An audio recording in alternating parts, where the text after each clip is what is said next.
¿Buscas respuestas? ¿Quieres caminar junto a nosotros por este camino hacia lo insólito y lo desconocido? Acompáñanos. Únete a En la Búsqueda, programa presentado y dirigido por Yolanda García y José Antonio Roldán.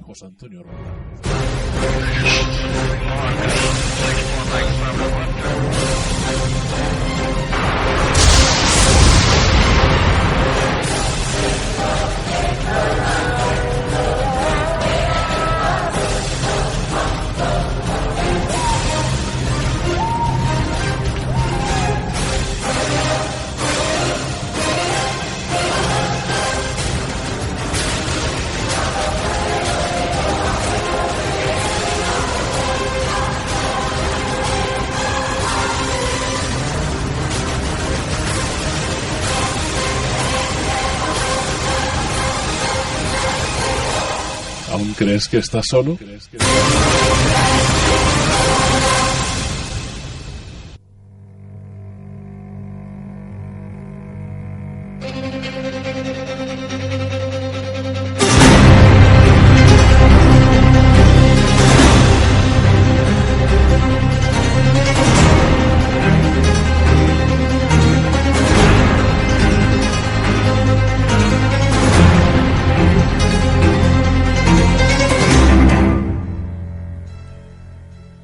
Buscadores, José Antonio, ya tenemos aquí una nueva entrega de En la Búsqueda. Gracias por estar semana tras semana junto a nosotros y caminar por este camino hacia lo desconocido, hacia lo insólito. Hora de presentaciones, muy buenas, José Antonio. Muy buenas, Yolanda. ¿Cómo estás tú? Yo estupendamente. Yo aquí con nuestros buscadores estoy estupendamente. En mejor sitio no podría estar. ¿No? Pues no. Eso es muy bueno, yo creo que eso es un buen indicativo.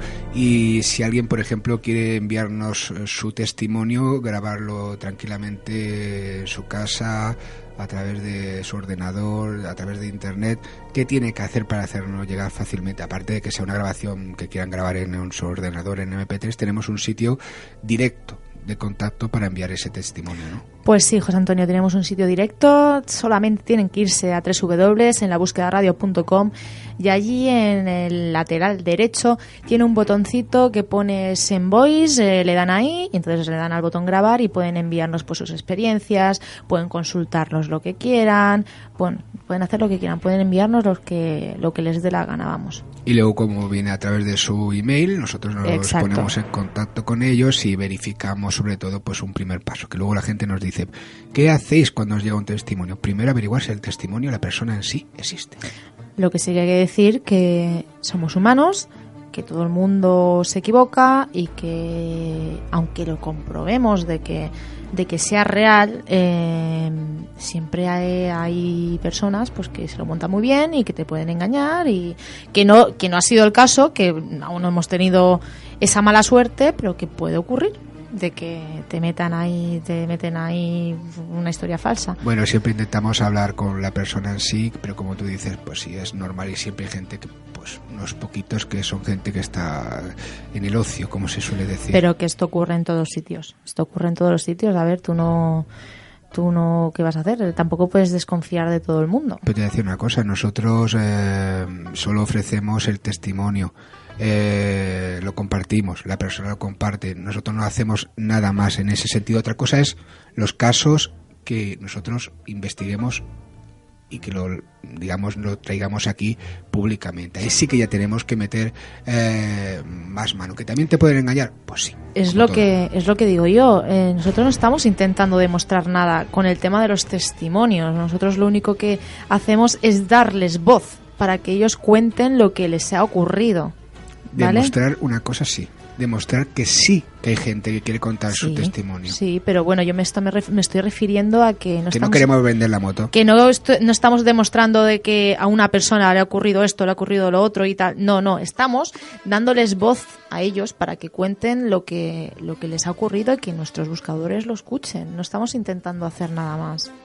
Claro, y no solemos decir, de hecho, este es el testimonio y tenéis que creerlo a pies juntillas, porque nosotros al propio testimonio pues le planteamos nuestras dudas y luego pues también tanto en público como en privado, porque si la persona y la mayoría de ellos pues se acercan aquí para saber qué les pasó realmente. Lo que quieren es encontrar respuestas, pues van a seguir las pautas que todos siguen, ¿no? Hoy programa repletito de sorpresas que nuestros buscadores ya irán escuchando al pasar de los minutos. Y bueno, José Antonio, si te parece bien, comenzamos con el programa. Me parece estupendo. Pues amigos buscadores, comenzamos con En la Búsqueda.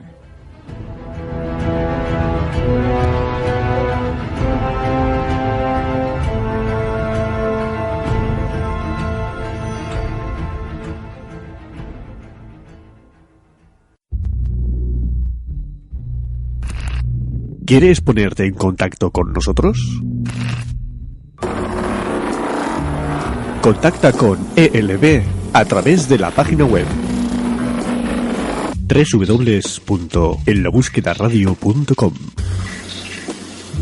o a través del mail del programa contacto@enlabúsquedaradio.com. Tienes muchas formas de ponerte en contacto con nosotros, incluso en nuestra página oficial del programa o a través de nuestro perfil de Facebook. O síguenos en nuestro perfil de Twitter, @enlabúsqueda1.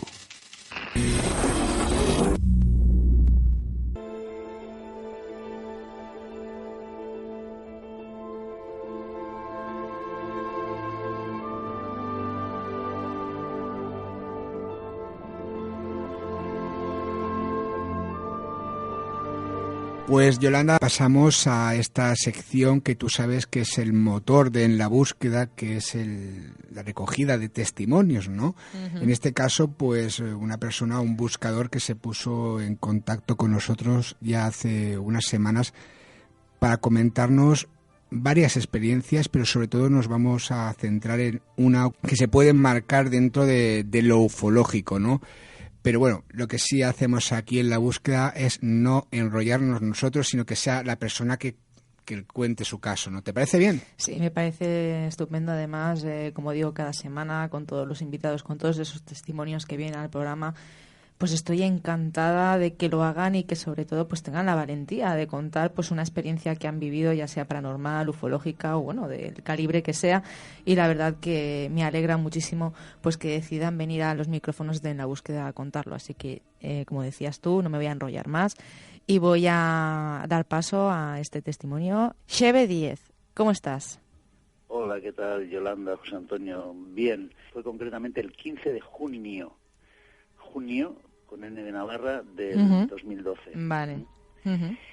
Y concretamente, ya de paso, el día siguiente, a los 2 días o 3, pues ya me metí a ver avistamientos ovnis de junio, tal. Y bueno, hubo un avistamiento ovni en Vichy, que es como se lee, de Francia, el día 16, justo al día siguiente, que fue uno de los cacharritos de los que yo vi, porque yo vi como, pues no sé, 40 y pico, 50, más de 30 desde luego. ¿Empiezo a contar cómo fue la historia? Sí, claro, por supuesto. Bueno, en principio eso fue el 15 de junio, por si alguien quiere colocarse a buscar avistamientos, si alguien entra en YouTube y pone avistamientos ovnis junio 2012, pues va a tener para gustos. La mayoría, por supuesto, de Sudamérica, pero en Europa hubo muchos. En junio hubo una cantidad de avistamientos, pero claro, yo me di cuenta después de esto. Bueno, comienzo. Yo estaba, como muchos días de esa época, que hacía buen tiempo, uh-huh. Estaba en la terraza, yo vivo más o menos en el monte, estaba fuera yo salgo de mi casa, de mi cocina, y ya estoy en la terraza y el jardín, todo uno, ¿no? Y me senté en una silla y estaba pues mirando al cielo, las estrellas, disfrutando, fumando mi tabaco orgánico, porque fumando se piensa mejor y estas cosas, como dijo Oscar Niemeyer. Y bueno, miraba las estrellas y de repente digo, anda, ¿esto qué es? Notaba como, en fin, una estrella que titilaba demasiado. Digo, eso es un avión. Vale, pues ahí me quedé tan tranquilo. Y seguí con mis pensamientos, mis historias, y con el gato, con el perro, ahí que andaban de aquí para allá. Y al cabo de 1, 2, 3 minutos, no lo sé, volví a mirar en la misma dirección, que hay un poste, por cierto, y miro, y ese titilar seguía igual. Digo, anda, eso no es un avión. Está ahí quieto parado, sigue en el mismo sitio, no puede ser. Entonces dije, vaya. Yo ya estaba metido en el tema de ovnis, de avistamientos, en fin, llevo unos años sobre este tema y recomiendo, por ejemplo, ver Secret Space para la gente de Secret Space. Cheve, una cosita. Sí, pero... ¿Qué es lo que te hizo pensar que eso era un avión? ¿Tenía el aspecto de un avión? Bueno, ¿sabes cómo los aviones hacen unas lucecitas así como pli, pli, pli, pli, que titilan, las luces se enciendan y se apagan? Entonces para mí era una estrella, pero era como una estrella doble, una estrella como en dos, ¿no? Como alargada. Pero entonces por eso, y al tener como doble luz, como una luz como que se encendía y se apagaba, pensé que era un avión. Vale, y no le di, o sea, le dediqué igual 2 segundos, miré y en 2 segundos pensé sin pensar que era un avión y punto. Pero al cabo de 2-3 minutos, 1 quizás, no lo sé, volví a mirar sin mirar para ver si el avión seguía, simplemente miré en la misma dirección. Y comprobé que en el mismo punto seguía el mismo titilar, esa especie de como una estrella doble, ¿no? Como una estrella alargada y con otras encima y tal.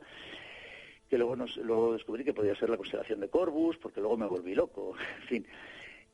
Entonces lo que hice es rápidamente entrar en la cocina, buscar los prismáticos, que tengo unos prismáticos de 12 por 25, una cosa, en fin, no gran cosa, que de vez en cuando utilizo pues para verlos pues, al fondo, a ver pues alguien que escribe con las ovejas o algún águila que pasa por allí, o tal, pues para mirar cómo se posa en un árbol, o en fin, de vez en cuando, pero no lo utilizo mucho. Y porque tengo buena vista, en fin, de vez en cuando sí me apetecía, ¿no? Pero llevaba a lo mejor 2 meses sin utilizar los prismáticos. Entonces cogí los prismáticos y me puse a mirar aquella estrella. Entonces lo que empecé a ver es un zigzagueo muy constante. Y yo dije, bueno, esto es porque yo no estoy quieto y porque me muevo. Y entonces apoyé mis codos sobre la mesa que tengo fuera, apoyé los codos y seguía zigzagueando aquello. Entonces enfocaba a otras estrellas y aquello no zigzagueaba, y esto sí. Bueno, dije, bueno, puede ser, esto no puede ser. Un zigzagueo, vamos a ver si me explico. Eran como, ¿sabes estas naves que son del color amarillo, ¿no? Que una de ellas, por cierto, si os metéis en la nave de Shebe Zizurkil, en YouTube ponéis la nave de Shebe, podéis ver la que grabé a los 4 días, el lunes siguiente, el 19 de junio.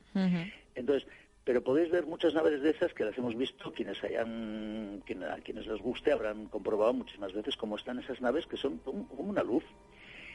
Entonces, lo que empecé a ver fueron como entre 7 y 9 luces unidas, bueno, seguidas unas detrás de otras, en hilera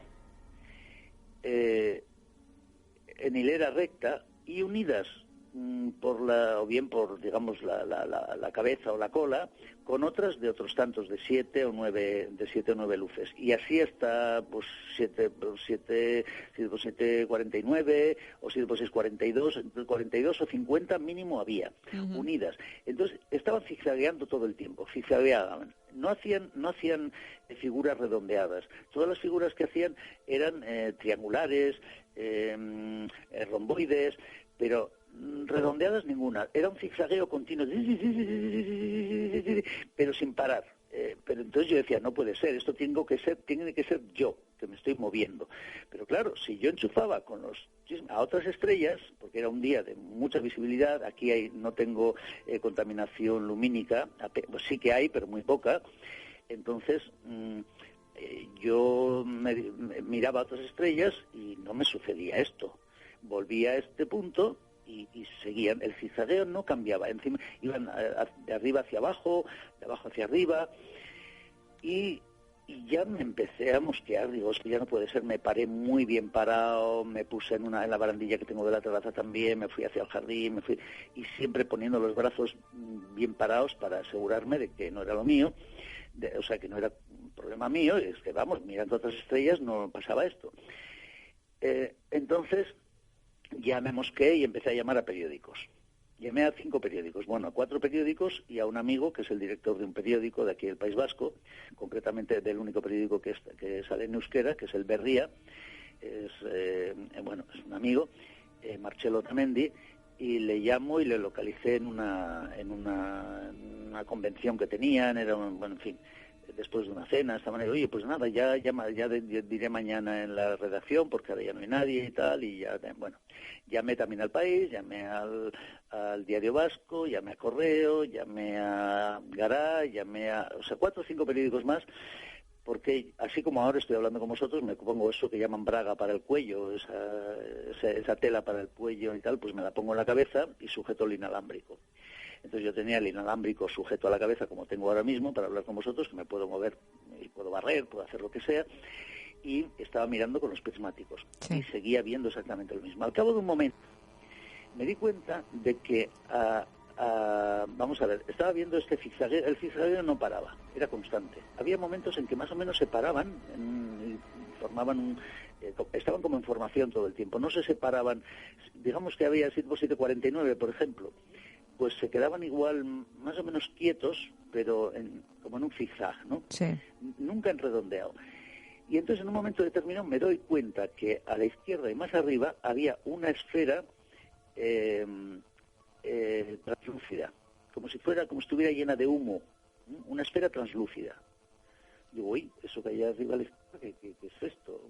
Vale, pues será alguna motita que tengo en el prismático, y ya está. Pero cojo y miro también hacia otras estrellas y esa esfera no estaba. Esa esfera estaba solo cuando enfocaba allí. De todas formas, cogí papel de cocina, limpié, miré, y volví a enfocar y ahí estaba esa esfera. Y digo, pero esto ¿qué es? Y yo seguía sin poder creérmelo. ¿Y esa esfera qué es? Pero translúcida, casi como transparente. Pero era una esfera muy grande, vamos, tan grande como todos los puntos que estaba viendo, todos los cacharritos, los ovnis o los ovnis, desde luego si no los identificamos, pues son ovnis, ¿no? Y desde luego estoy absolutamente convencido que no son de los cacharros que se hacen aquí en Área 51, en el no sé qué 18, no, estoy convencido que eso es de otra gente, de otras dimensiones, me da igual.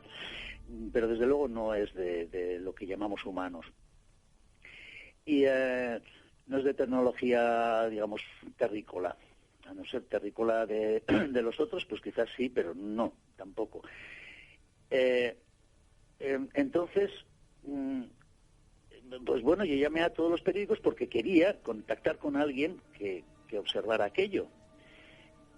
Con algún observatorio, que los periódicos, nada, pero todos los periódicos en ese momento estaban, que había muy poca gente, ya estaban terminando, porque esto fue desde las 11:30 de la noche hasta las 2 de la madrugada.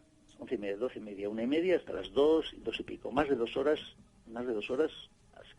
que estuve yo ahí colgado, mirando esto, entraba, salía, llamé a algún amigo más también. No localicé absolutamente a nadie que pudiera observar aquello, porque yo decía, bueno, mirando, levantando la vista, 30 grados, ahora al sureste, pues tal. Y además, como por la rotación de la Tierra, al cabo de 2 horas y pico, terminaron en el sur. Y yo seguía la edición, terminaron en sur, además. Al final, ¿no? Bueno, pues después de toda esa observación, yo, llamé a la Artzaña también, llamé al 112. Llamé al 112 porque como los periódicos no me daban nada, entonces llamé al 112. El 112 les comenté y me pusieron con la Artzaña. La Artzaña, sabéis, ¿no? La policía vasca. Sí. Bueno, pues me pusieron con la Artzaña, me atendió el que te coge el teléfono, le cuento todo, oye, mira que estoy viendo esto, que claro, yo quiero a ver si me podéis pasar con el observatorio, con algo de Geldo, de donde sea, a ver si alguien puede ver esto. Entonces, espera un momento, me dice. Digo, bueno, pues espera un momento, yo sigo oyendo aquello. Y cuando me vuelve a coger, se vuelve a poner el teléfono, me dice, mire, acabo de hablar con, no recuerdo si me dijo el capitán, en fin, con quien sea, y me dice que lo van a comentar y que ya le llamarán. Digo, no, se están metiendo en la esfera, ahora mismo se están metiendo en la esfera. Pero así... Sí. Entonces, es que justo en ese momento, cuando yo estaba esperando, empezaron a meterse, todos estas que estaban haciendo el zigzag, empezaron a meterse dentro de esa esfera translúcida. Y entonces el otro dice, bueno, pues ya le llamaremos, bueno, pum, pum, y colgamos, y yo lo dejé y yo seguí mirando. Y se metieron todos dentro de la esfera, todos, Pero así, como en fila, siguiendo con el zigzag, se metieron todos y al cabo de un momento, cuando ya estaban todos dentro de la esfera, empezaron a formarse unos rayos y relámpagos y relampandangos, ¿sabes? Como venas. Uh-huh. Dentro de esa esfera empezaron a formarse como rayos. En fin, los rayos que podemos ver, ¿sabéis, no? Los rayos y relámpagos. Pues eso es lo que se formó dentro de la esfera. Estaríamos hablando, se ve como una especie de bolas de estas que sale del centro, una especie de relámpagos, ¿no? O sea, no sé si sabes lo que te comento, que es una esfera que si la tocas salen unos rayitos del centro. No llega a ser eso. Pero no, esto fue, mira, yo lo que pienso es que durante todo este tiempo, esas 2 horas aproximadamente, estaban, yo creo que esto era o una puerta astral o un agujero de gusano, me da exactamente igual lo que sea. Pero esta gente viene aquí como, yo qué sé, como de visita, como quienes van al Kilimanjaro o al Serengeti, vienen a lo que sea. Yo no sé lo que vienen a hacer aquí, o a chupar energía, o a lo que sea, o de vacaciones. El caso es que después se juntan por grupos o por lo que sea y se meten dentro de esa esfera, que esa esfera es una puerta interdimensional, o llamarle como queráis, me da igual. Después me he vuelto absolutamente loco, nunca había visto nada parecido, he visto todo no se puede ver porque hay muchísimo, pero algo parecido vi no sé dónde. Entonces después contacté con un agente de Zaragoza, que me dijo, pues eso sería tal. No, pues entonces lo que has visto es una puerta astral, una puerta interdimensional. Yo, mira, no sé, pero se metieron dentro de esa esfera y cuando estaban todas dentro empezaron como a ir dentro de la esfera, a formarse rayos, solo dentro, no fuera. Rayos, todo como rayos, y al cabo de 2 minutos por lo menos sí duró, ¡bum!, desapareció inmediatamente. No volví a saber nada, no he vuelto a ver lo mismo ni nada. Lo que sí, al día siguiente me metí y tal, y después vi avistamiento ovni en Vichy, y vi uno de esos bichitos. Si metéis avistamiento ovni Vichy 16 de junio de 2012, vais a ver lo que hubo. Bueno, pues lo que yo vi fueron como 50 de esos cuando se largan. Entonces yo vi cómo se marchan. Y esto no lo he visto, fíjate que he visto avistamientos, me interesa muchísimo el tema, me gusta, sobre todo desde entonces. Y entonces esto no lo he visto nunca, pero yo he visto cómo se marchan. Ahora, ¿qué han venido? ¿Qué están haciendo? Pues ya muchas veces digo, bueno, pues como la gente que va al Serengeti. Que encima la gente que va al Serengeti no sabe que los centros, los parques naturales están siendo utilizados para contrabando de armas, contrabando de drogas, pero encima por los gobiernos, que los gobiernos lo saben. Pero si os metéis ahora en Google, me gusta decir Google, hay casos en Google, pero cuando hablo en español me gusta decir Google. Entonces, si os metéis en Google veréis que está pixelado. Cantidad de parques naturales de todo el mundo están pixelados, para que no veamos todas las aberraciones que está haciendo con aviones. Se habla también de ya diré, subterráneas, bases subterráneas en estas zonas, pero desde luego que hay un trasvase de armas y de drogas por estas, en fin. De hecho, desde que existen los Greenpeace y todas estas defensoras de la naturaleza va a peor. Porque esto lo cogen los gobiernos, y como los gobiernos no hay quien los controle, pues bueno. Entonces, así como digo, la gente que va al Serengeti no se entera y lo que hace es más que nada es molestar a las jirafas y a los leones y tal, pues bueno, lo hace con toda la buena intención, que por una parte dices, bueno, gracias a que hay turistas que van al Serengeti, pues mira, la gente de allí tiene un dinerito, ¿no? Y quizás así pues no matan tantas jirafas, o las dejan vivas, o matan menos elefantes para quitarles los colmillos, malamente llamados colmillos, por cierto. Pero, entiendo... No te enrollas, no. Tienes conversación, eso sí, y muy bien, y la verdad, quieres dar al detalle la explicación sobre lo ocurrido, y la verdad es que se comprende y se entiende, pero también entiendes que como eres un hombre de mundo y de los medios de comunicación, que el tiempo es el que es y tenemos que seguir con el programa. Claro. Hacer un llamamiento a los buscadores y a las buscadoras que se han visto algo semejante a lo tuyo. Si tienen algún tipo de explicación, pues contacto@labúsquedaradio.com, porque de eso se trata precisamente, vale. ¿No? De intentar... No creo, porque claro, ¿quién va a poder decir es que esto es esto, ¿no? Pero bueno, pero por lo menos a ver si alguien ha visto algo parecido, Xeve. Vale. Oye, pero nada, yo encantado. Si me decís algo, oye, pues hay alguien que ha descubierto lo mismo y me encantaría ponerme en contacto con esa persona, porque esto es una experiencia que me dejó. Y ya os digo que tenéis en YouTube puesto en Xeve do Zoom, y si no metéis la nave de Xeve, 4 días más tarde grabé ese cacharritito, una cosa de 47 segundos. Vale. Y luego...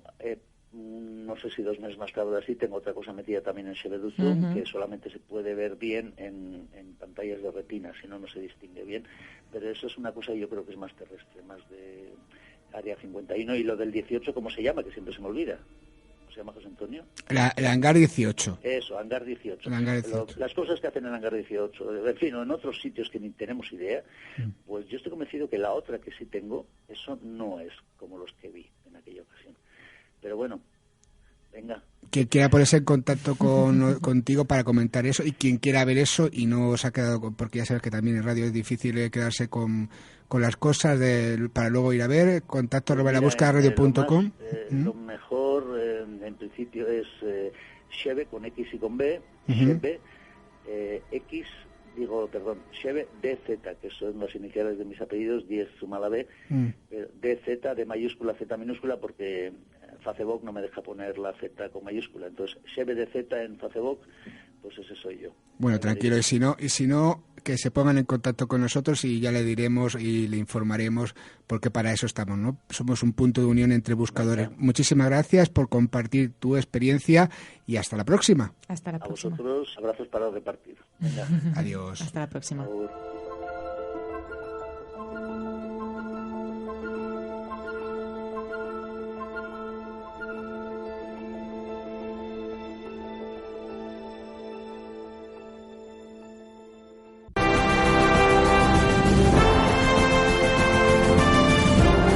Cuéntanos tu caso, comparte tu experiencia con nosotros. Ya no estás solo, ya no estás sola.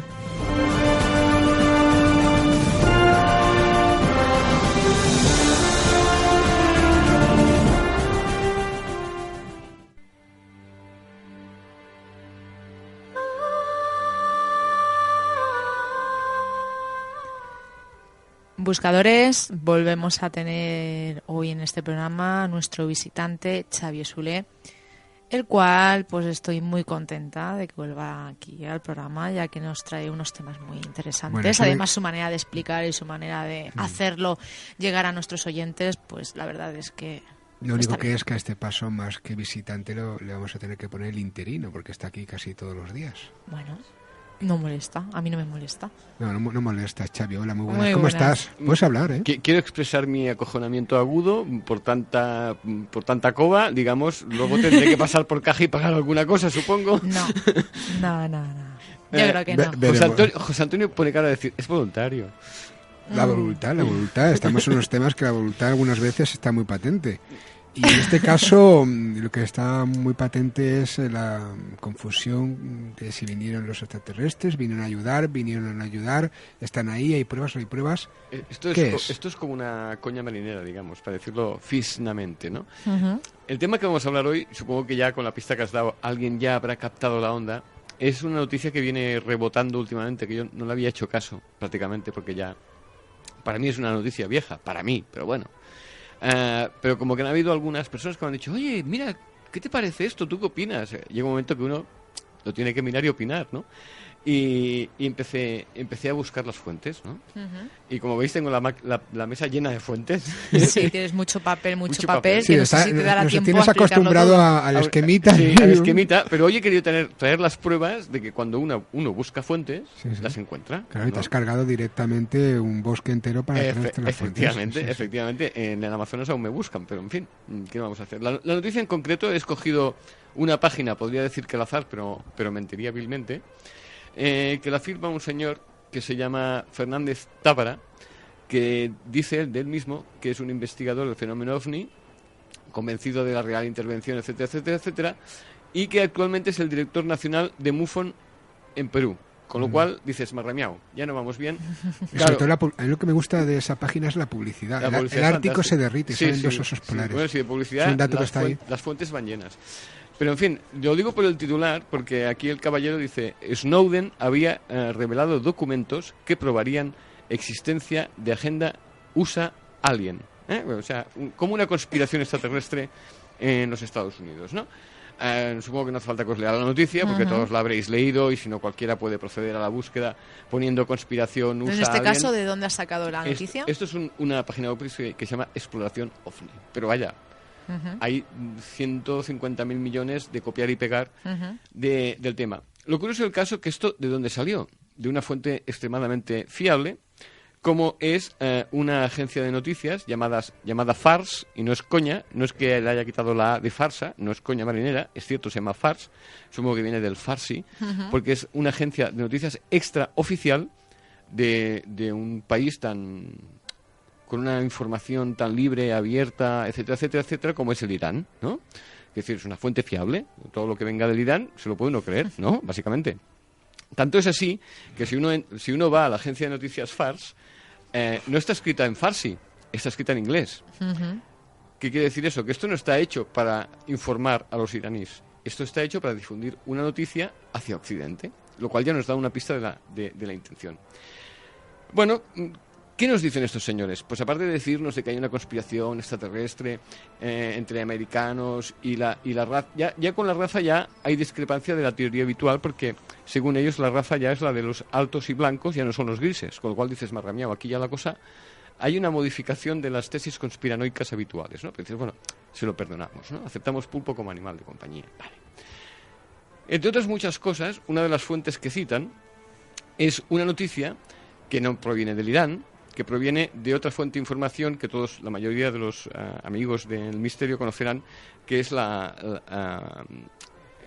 RT, que es una agencia, es una publicación, por decirlo de alguna manera, que solo está en Internet, sí, pero que está también en castellano, y por tanto casi todos lo leemos, ¿no? Que tiene un título, tiene un vídeo en el que se entrevista a un exministro canadiense, que no es nuevo, pues este señor ya lleva años diciendo que él sabe que los extraterrestres están en contacto con diferentes naciones de la Tierra. Hay un vídeo, que está todo en inglés, evidentemente, como mi inglés es muy bueno, excepcional diría yo, casi tanto como mi alemán, he recurrido a un artículo de la propia RT en la que hace un resumen de la entrevista. Vale. En este resumen sí que habla de los extraterrestres, pero el titular que ha elegido la propia RT para describir este vídeo es: las armas nucleares asustan a los extraterrestres. Es decir, que están preocupados por el uso de la energía nuclear en la Tierra por parte de los terrícolas, con lo cual dices, hombre, si hay una conspiración entre el gobierno USA y los extraterrestres, ¿quién dominaría las armas nucleares? Ellos mismos. Luego, ¿para qué se preocupan, no? Luego ese señor dice que él estaba convencido que habían una cantidad de razas extraterrestres, pero ahora está convencido que en vez de 2 o 3 hay 47, en fin, todo un lío, pero no habla para nada, si quieres te lo dejo leer, no habla para nada de que haya una conspiración entre los gobiernos, ¿no? Que dices, bueno, un pequeño error, digamos, son iraníes, el inglés no es lo suyo, en fin, habrán otras fuentes. Bueno, el inglés sí que es lo suyo, van contra ellos. Eso también es verdad. Pero bueno, igual no lo dominan si no es bajito y se deja, y este tío es bastante alto, ¿no? Entonces, dices, habrá más fuentes, ¿no? Sí, citan a otro caballero, que es un articulista de la publicación The Guardian, en la que se supone que Snowden le envió a The Guardian, al articulista este de Guardian, un email en el que decía, sí, cosas que a lo mejor tal vez le puedan interesar. Vaya. Sí, tengo unos secretillos que le quería a usted explicar. Dicho así, parece otra cosa. Parece otra cosa, ¿verdad? Sí, no te quería decir nada, Xavi, pero sí. En fin, ya, es que puestos ya a manipular, Sí. ¿qué más da, no? Tú a tu rollo. Sí, dice, tengo una cosita que te quiero enseñar. Entonces se va uno al The Guardian, ¿no? Y busca el nombre del articulista este en concreto, que se llama Ewen MacAskill. Se llama tal cual, ¿eh? Se llama tal cual, ¿eh? A mí no... Lucas se está a mí riendo. que lo registren. De MacAskill de toda la vida. De toda Claro. la vida, exacto. De Los Escocia, McCaskill. de allí de Escocia. Y sí, hay una entrevista con Snowden, que probablemente se produjo después de que le enviase ese email y decir, tengo cosas que usted debería saber. ¿Y qué le contestó? Bueno, yo El he leído Snowden toda la ya se nota que ha entrevista. pasado por Alemania, por eso. Exacto. Yo he leído toda la entrevista, he traído la versión original, pero la he leído traducida, y aquí no habla para nada de extraterrestres.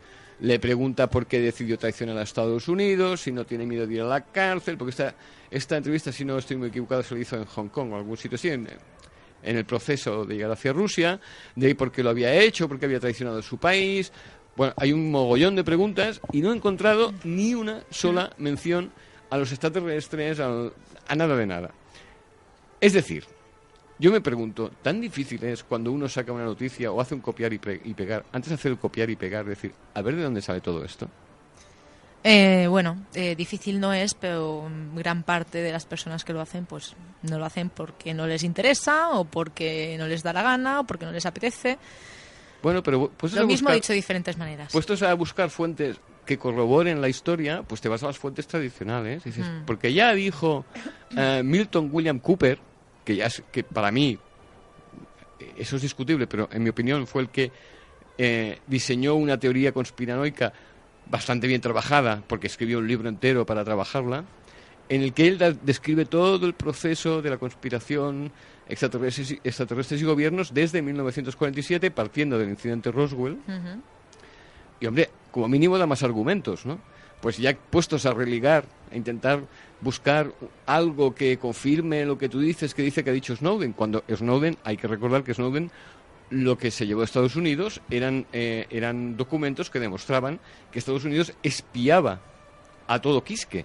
No eran documentos secretos de la NSA, ni eran documentos referentes a política exterior del gobierno americano, sino documentos relacionados con las grabaciones que Estados Unidos hacía de las comunicaciones a nivel internacional, con lo cual no sé qué tiene que ver una cosa con Hay otra. que decir que Snowden, en esa donde trabajaba, que tampoco era precisamente Claro. uno de los... O sea, era uno más. O sea, Claro, y él lo que tenía Era un acceso, currito, digamos. Claro, él lo que tenía acceso era eso, al sistema que pinchaba las comunicaciones a nivel mundial, pero no tenía acceso a documentos secretos de otros departamentos, con lo cual dices, ¿qué tiene que ver Snowden con la conspiración extraterrestre? Es aquello a río revuelto, ganancia de pescadores, ¿no? Claro, a mí lo que me sabe mal es que dos cosas. Uno, es que se copia y pegue incesantemente sin comprobar las fuentes, que no es nada complicado, porque si lo he podido hacer yo, que tengo una neurona y está cansada siempre, si lo he podido hacer yo, lo puede hacer muchísima más gente, ¿no? Y más uno que se supone que es el director del MUFON en Perú, ¿no? Por mucho que él diga que no se ha podido comprobar la veracidad de los hechos, pero si son ciertos, es una cosa que... A ver... no. Bueno, pero bueno, eso de que uno es director de no sé qué, no sé dónde, hay organizaciones que te hacen director sin saberlo tú y otras que tú te pones sin saberlo la organización. Claro. Por lo tanto, eso no quita... Claro, pero el problema que es que el lector ve, hostia, este tío es el director del MUFON en Perú. Claro, es una autoridad. El lector no sabe que... No debes, o sea, el que está engañando en realidad es él. Efectivamente, de eso me quejo. Él y todas esas páginas web que hacen el copiar y pegar, ¿no? Claro, lo de Irán es comprensible porque además parece ser, por lo que yo he podido ir leyendo por ahí, que esta agencia, que no es una agencia oficial de noticias de Irán, sino que es una agencia extraoficial, entre comillas, se caracteriza especialmente por difundir noticias fake, ¿no? Por desinformar en lugar de informar. Porque como ya hemos podido ver al estar en inglés y cualquiera que entre lo verá, son noticias que esta agencia de noticias difunde en Occidente, no la difunde para el consumo interno iraní. Es decir, lo que procura, como es lógico, sobre todo en países del tipo de Irán, es desinformar en Occidente. Entonces, tomar como posiblemente buena una noticia que proviene de Irán, de una agencia de noticias extraoficial, y encima no comprobar las fuentes, no chequear de dónde sale todo lo que se dice, es como mínimo, a mi gusto, arriesgado. Entonces, yo lo que aconsejo a todos los buscadores, o todos aquellos que cuando saltan noticias de este tipo tan espectaculares, algunos, y yo se lo agradezco, me dicen, oye, ¿qué opinas de esto? Es que hagan un esfuerzo de buscar, de ser buscadores, y lo primero que intenten es encontrar las fuentes. Porque ya verán que se lo pueden pasar muy divertido. Hombre, es un proceso que a veces es un poco aburrido, pero cuando las encuentras y chequeas lo que dice el punto inicial desde el que tú has partido al punto final al que tú llegas, te das cuenta que es como el teléfono, ¿no? Aquello que se juntan 7 personas y se dicen a la oreja una cosa, y cuando de la primera a la última todo parecido con la realidad es pura coincidencia. Pues es bastante parecido. O sea, lo que inicialmente tú has leído en una noticia y lo que finalmente encuentras cuando llegas a las fuentes, dices, ostras, no se parece mucho, ¿eh? Alguna palabra hay en común, pero no se parece mucho. Bueno, pues este es el mensaje que hoy os vengo a dar, queridos buscadores. Hermanos, chequead las fuentes. Y perdona que lo diga así medio en coña, pero es que es preferible reír que llorar. La verdad es que sí, sobre todo siempre caemos en los escrúpulos, en la falta de escrúpulos que tiene esta gente, que por rellenar una página, pues lo bueno que es Xavi, Yolanda y buscadores, es que encima este hombre ni se habrá ganado dinero con eso. Hay gente que miente y encima gana dinero, pero es que este tipo de gente no lo hace encima, sino por creerse alguien, por ser alguien, por salir en los papeles. Y hay gente y buscadores que buscan información porque han tenido algún caso. En esta ocasión, en referencia al tema OVNI, y buscan muchísima información. Y tú lo sabes porque lo comparten contigo, con nosotros, y nos preguntan, oye, ¿esta noticia es verdad? No sé, y a lo mejor te enteras tú por ellos de la noticia. Y claro, ya tienes que decir, no, pues esto no, porque esto lo otro. Y claro, esta gente yo creo que tiene que tener un poco ya de criterio. Los buscadores, tener criterio, como todos siempre decimos, de sentido crítico, pero esta gente sin escrúpulos ya que se dediquen a otra cosa, o sea, que se dediquen, porque es que ya el tema OVNI ya de por sí es muy controvertido para que encima se inventen cosas. Sobre todo porque y eso es una de las cosas de las que un día quiero hablar, porque hay gente que tiene el vicio o la costumbre o el hábito, decidle como queráis, de decirle a sus lectores o a sus oyentes o a sus televidentes aquello que él sabe o presupone que quieren oír. Es decir, lo que hace es apoyar falsas creencias o equívocos por el simple hecho de ganar audiencia. Y afirmando. No, esto es así porque yo lo sé, Claro, y tú que eres oyente o lector o televidente, pues hombre, si lo dice claro, que está especializado en eso, pues será verdad. Claro, porque además tú recordad todos que todavía hay mucha gente que no es criticable porque así nos han educado, pero hay mucha gente que todavía dice, no, esto es verdad porque lo han dicho en la tele. ¿Es verdad o no? Sí, claro, es pues verdad. O porque lo he leído en la prensa, o porque lo he oído en la radio, ¿no? Pero bueno, esto suele ocurrir con la gente más mayor, o sea, la gente joven... No, sí, realmente... De todo hay. Porque a mí me lo han dicho gente muy joven, no, si lo he oído en la radio, y dices, bueno, y que lo hayas oído en la radio. Bueno, pero es la gran mayoría. Yo me salgo ya del tema ahora volvemos, y hago un inciso. Tú estás viendo un partido de fútbol y lo estás viendo, y luego te viene un programa, te viene otro, y dicen... Yo no he visto el partido. ¿Qué han visto ellos? Porque, o sea, según del equipo que sea, han visto un partido. Yo es que como soy de las que no se creen nada. O sea, cuando veo algo las cosas en la tele no me creo nada. Claro, pero hay un término medio, es decir, yo creo que está más bien que no creerse nada que en creérselo todo. Porque al fin y al cabo, no creyéndote nada, lo que haces es cuando ves algo, si te despiertan la curiosidad, pues lo que haces es tú buscar diferentes fuentes para contrastar diferentes opiniones. Ahí está. ¿no? Yo de lo que veo pues no me creo nada, pero sí que es verdad, porque soy de las que piensan que bueno, las cosas se explican a conveniencia de cada uno. Quien paga manda, tú. Entonces lo que a mí me interesa, como tú has dicho, pues cojo por internet o como sea y me pongo a buscar un poquito información de diferentes fuentes hasta llegar a es que yo me he encontrado, conclusión. Yolanda, con casos de noticias así que buscas el nombre, te pones en contacto con la persona en cuestión, muchas de ellas bastante importantes, y te contesta y dice, oye, pues primera noticia que yo he hecho ese estudio, pues primera noticia que yo he hecho yo eso. Claro, y te quedas así como diciendo... Pero... Yo llegaba a ver noticias en las que te dan el nombre de un científico, el nombre de un no sé qué, y dices, bueno, voy a buscar el currículum. No existe. Bueno, se lo han inventado. Sí, eso yo en muchísimas ocasiones. Y dices, pero ¿cómo puede ser que se lleguen a inventar incluso nombres de la universidad bueno, de tal, imagino, de la universidad? Imagino que Sí, esto también exacto. ocurre, Xavi, en el caso de que, bueno, tal vez sí que dan una noticia real, pero la dan a medias por lo que sea. Sí, porque no la otra parte de la noticia puede que no les genere tanta Ahí está. audiencia, o no le guste a los o no les oyentes. generen, o por lo que sea. Reflotar noticias de hace 2 años como si fuera sí. actual, cambiándole cosas, también se suele hacer. Sí, yo hay una noticia que seguí, que me parece que lo comenté aquí, de aquella famosa noticia de que el presidente Obama, creo que lo comentamos aquí, el presidente Obama diría la verdad sobre los extraterrestres aprovechando. Sí, lo comentaste aquí.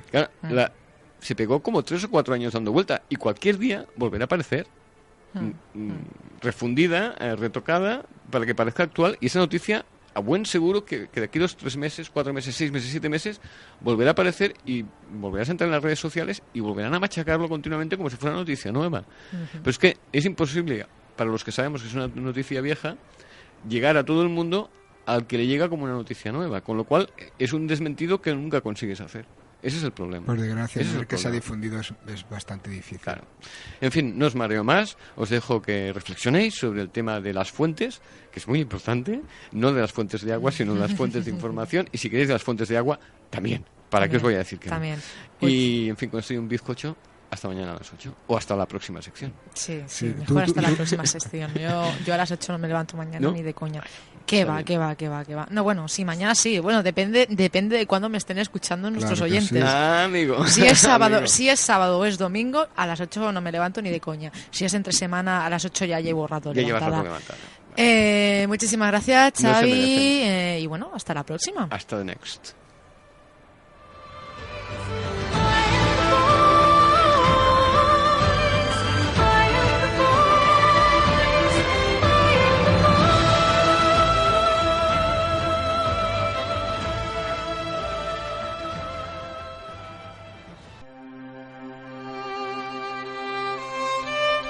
La verdad puede ser la suma de varias verdades, pero la mentira y el fraude nunca sumarán una verdad.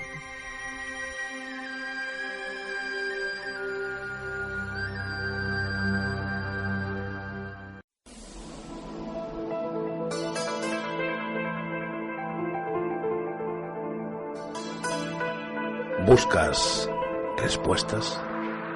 En La Búsqueda te las ofrecemos.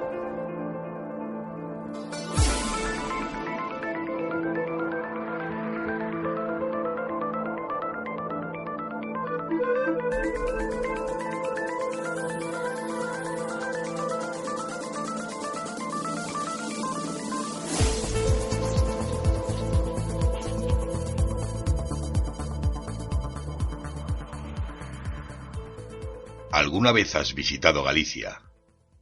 Si lo has hecho, podemos coincidir en que es una tierra diferente al resto de España. Tiene un no sé qué que la hace especial, misteriosa, casi mágica, podríamos decir. Resulta evidente que se distingue de otros lugares por sus frondosos bosques de clima oceánico y sus edificios de piedra, pero es sobre todo su cultura la que llena este rincón de nuestro país de un gran encanto, muy seductor para los amantes de las tierras enigmáticas y llenas de leyendas inquietantes. Hoy os traigo una de las más interesantes y terroríficas creencias de esta cultura popular gallega. Se trata del mito de la Santa Compaña, leyenda que se extiende por varios puntos de nuestra geografía, donde reciben otros nombres, y se cuenta de forma un tanto diferente, pero especialmente arraigada en el folclore galaico.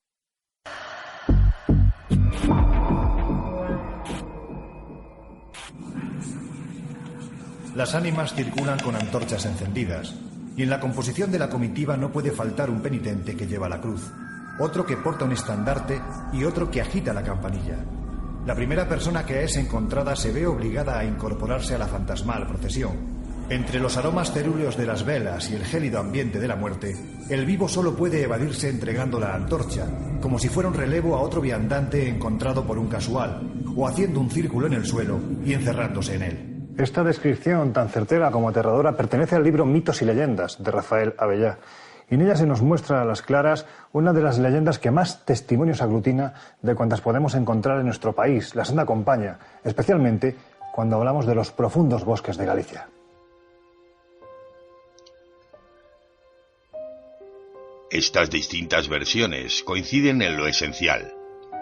La Santa Compaña consiste en una procesión de almas en pena, ataviadas con unas túnicas blancas, que van descalzos y portando cirios, avanzando por un camino en una doble hilera. A la cabeza de esta siniestra comitiva va un vecino o vecina del pueblo vivo, que lleva una cruz y un caldero con agua bendita, y también forma parte del grupo un campanillero. Se dice además que el que presencie este funesto desfile morirá en el plazo de un año. A partir de este tronco común empiezan a surgir pequeñas variantes y añadidos, según el pueblo donde se cuente la historia, que contemplan la descripción de este suceso. En unos casos se afirma que este séquito va cerrado por el vecino que va a morir, mientras que en otros la compañía se detiene delante de la casa del supuesto futuro difunto, o incluso penetrar hasta la habitación del mismo, colocándose a los pies de la cama. Una de las distintas y minoritarias versiones habla de que la compañía lleva consigo un ataúd, donde ha de yacer, o donde ya yace, el difunto, siendo incluso la persona que ve la hilera de almas y su cuerpo astral el que va en el ataúd. Finalmente, una de las versiones más populares relata cómo el que encabeza la espeluznante aparición llevando la cruz, condenado a no mirar atrás, es el que va a fallecer, ya que noche tras noche es arrastrado por la Santa Compañía, sin que recuerde nada de lo ocurrido a la mañana siguiente, de tal manera que es su propio noctambulismo el que lo consume, hasta que perece sin que nadie sepa cuál es la naturaleza de su enfermedad. Esta alternativa de la historia suele venir acompañada de la creencia en que esta persona se salvará. Si la procesión se topa con algún desgraciado, al que vivo pueda ceder la cruz y que por tanto lo relevará. A pesar de la descripción que se ha dado, no todos los vivos pueden ser testigos de esta visión, pero sí pueden notar su presencia. Se dice que el olor a cera, los rezos y cantos fúnebres que entonan las ánimas, el viento que se levanta a su paso, el sonido de la campana que va tañendo y los animales, los cuales se asustan. Como en la mayoría de apariciones fantasmagóricas los perros ladran o aúllan, son señales de la presencia de la Santa Compañía. Este mito habla de la Santa Compañía como una procesión que aparece en las encrucijadas de los caminos, cerca de cementerios y parroquias. Normalmente se manifiesta de noche a partir de las 12 y con mayor incidencia en noches especiales, como son la noche de Todos los Santos, entre el 31 de octubre y el 1 de noviembre, o la noche de San Juan, del 23 al 24 de junio. En estos profundos bosques de Galicia, desde tiempos ancestrales, habitan todo tipo de mitos, y no todos ellos son buenos para el hombre. Quizás el más conocido y el que más testigos aseguran haber visto sea el del siniestro cortejo de los muertos, la Santa Compañía. En España se relaciona con un origen céltico. Finisterre era el fin del mundo, el lugar donde se acababa la tierra conocida, y los espíritus se mantenían en este mundo, según su tradición, hasta la llegada del Samaín, la fiesta que ahora nosotros conocemos como el Día de Todos los Santos. Y en esa fiesta se reunían los muertos, llegaban hasta ese Finisterre y de ahí pasaban al otro mundo. Tradicionalmente el mito de la Santa Compañía lo encontramos documentado en el siglo XVI. Y sobre todo luego en Galicia queda endémicamente, podemos decir, arraigado y ya con costumbres relacionadas con el ámbito religioso, por ejemplo, almas del purgatorio. Esa situación, con la influencia de la Iglesia Católica, cambia y aquellas procesiones de ánimas se transforman en un proceso más o menos de condena, donde los supuestos espíritus se dedican a penar por el país hasta conseguir que un supuesto número de misas consiguiera que se fueran liberados de su maldición. La Santa Compañía, según la tradición, es una procesión de almas en pena. Para entenderlos es como una procesión de fantasmas, pero con la excepción de que siempre lleva una persona viva, una persona que dice la tradición que está cercana a su muerte. La Santa Compañía la va a buscar porque próximamente morirá.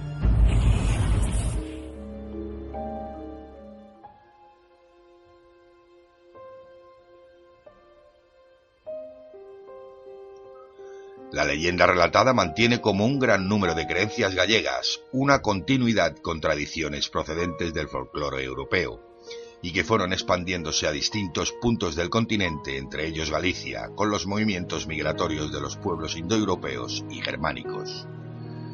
Por un lado, se cree que el relato de la Santa Compaña puede tener origen en otro de la mitología europea, el mito de la cacería salvaje, que entraría en la península ibérica por medio de las invasiones de pueblos germánicos durante la Alta Edad Media. Esta tradición europea consiste en una comitiva espectral de cazadores acompañados de caballos, perros rastreadores, etc., a través de los cielos o por la tierra. Era esta un augurio de alguna catástrofe, como una guerra, pero también, al igual que la Santa Compaña, una premonición de muerte, del que contemplaba el aterrador desfile. Se asocia mucho esta ficción con el dios nórdico Odín, el cual encabezaría una tropa de muertos que conforma la cacería salvaje. Esta leyenda se extendió por territorios escandinavos, Alemania, Francia y las Islas Británicas. Por otro lado, la Santa Compaña también puede tener sus raíces en diversas creencias celtas en los espíritus nocturnos. Es preciso recordar que el noroeste peninsular y muy especialmente Galicia fue el lugar de asentamiento del pueblo celta, con lo que muchas de sus tradiciones han sido recogidas por los habitantes de esta tierra. ¿Y tú, buscador, cuál es tu opinión? ¿Crees realmente que la Santa Compaña existe? ¿O son tradiciones ancestrales? Hasta la semana que viene.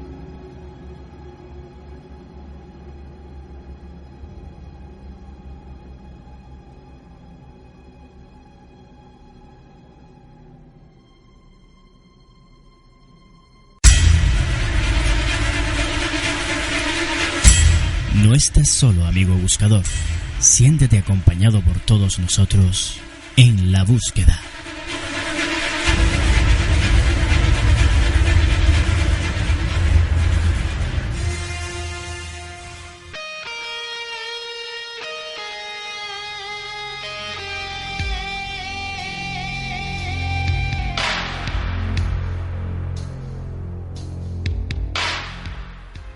Y bueno, Yolanda, ya sabes que esta música, como siempre decimos en cada sección, esto hay que cambiarlo, eso de siempre decir esta música, pero bueno, esta música nos adentra en... Historias de la historia, con José María Ibáñez, que lo tenemos ya al otro lado del teléfono, que hoy nos va a traer un tema muy interesante, como cada vez que viene al programa En la Búsqueda. E inquietante.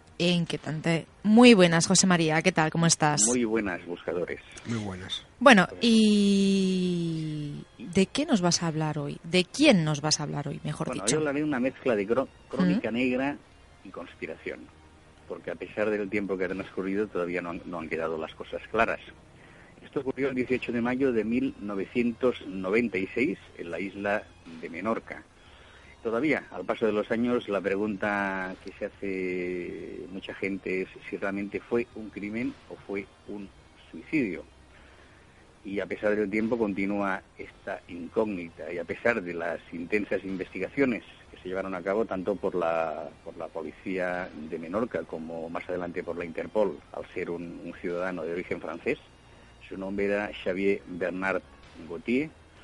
Él era un periodista y escritor francés, tenía 30 años, y su cadáver apareció, y ahí tomad buena nota, porque yo sé que a vosotros también os gustan las conspiraciones, apareció ahorcado en una casa que él tenía alquilada en Ciudadela, donde residía durante esporádicas ocasiones, ¿no? Porque él era corresponsal del periódico de Le Figaro, periódico francés, además era corresponsal de guerra.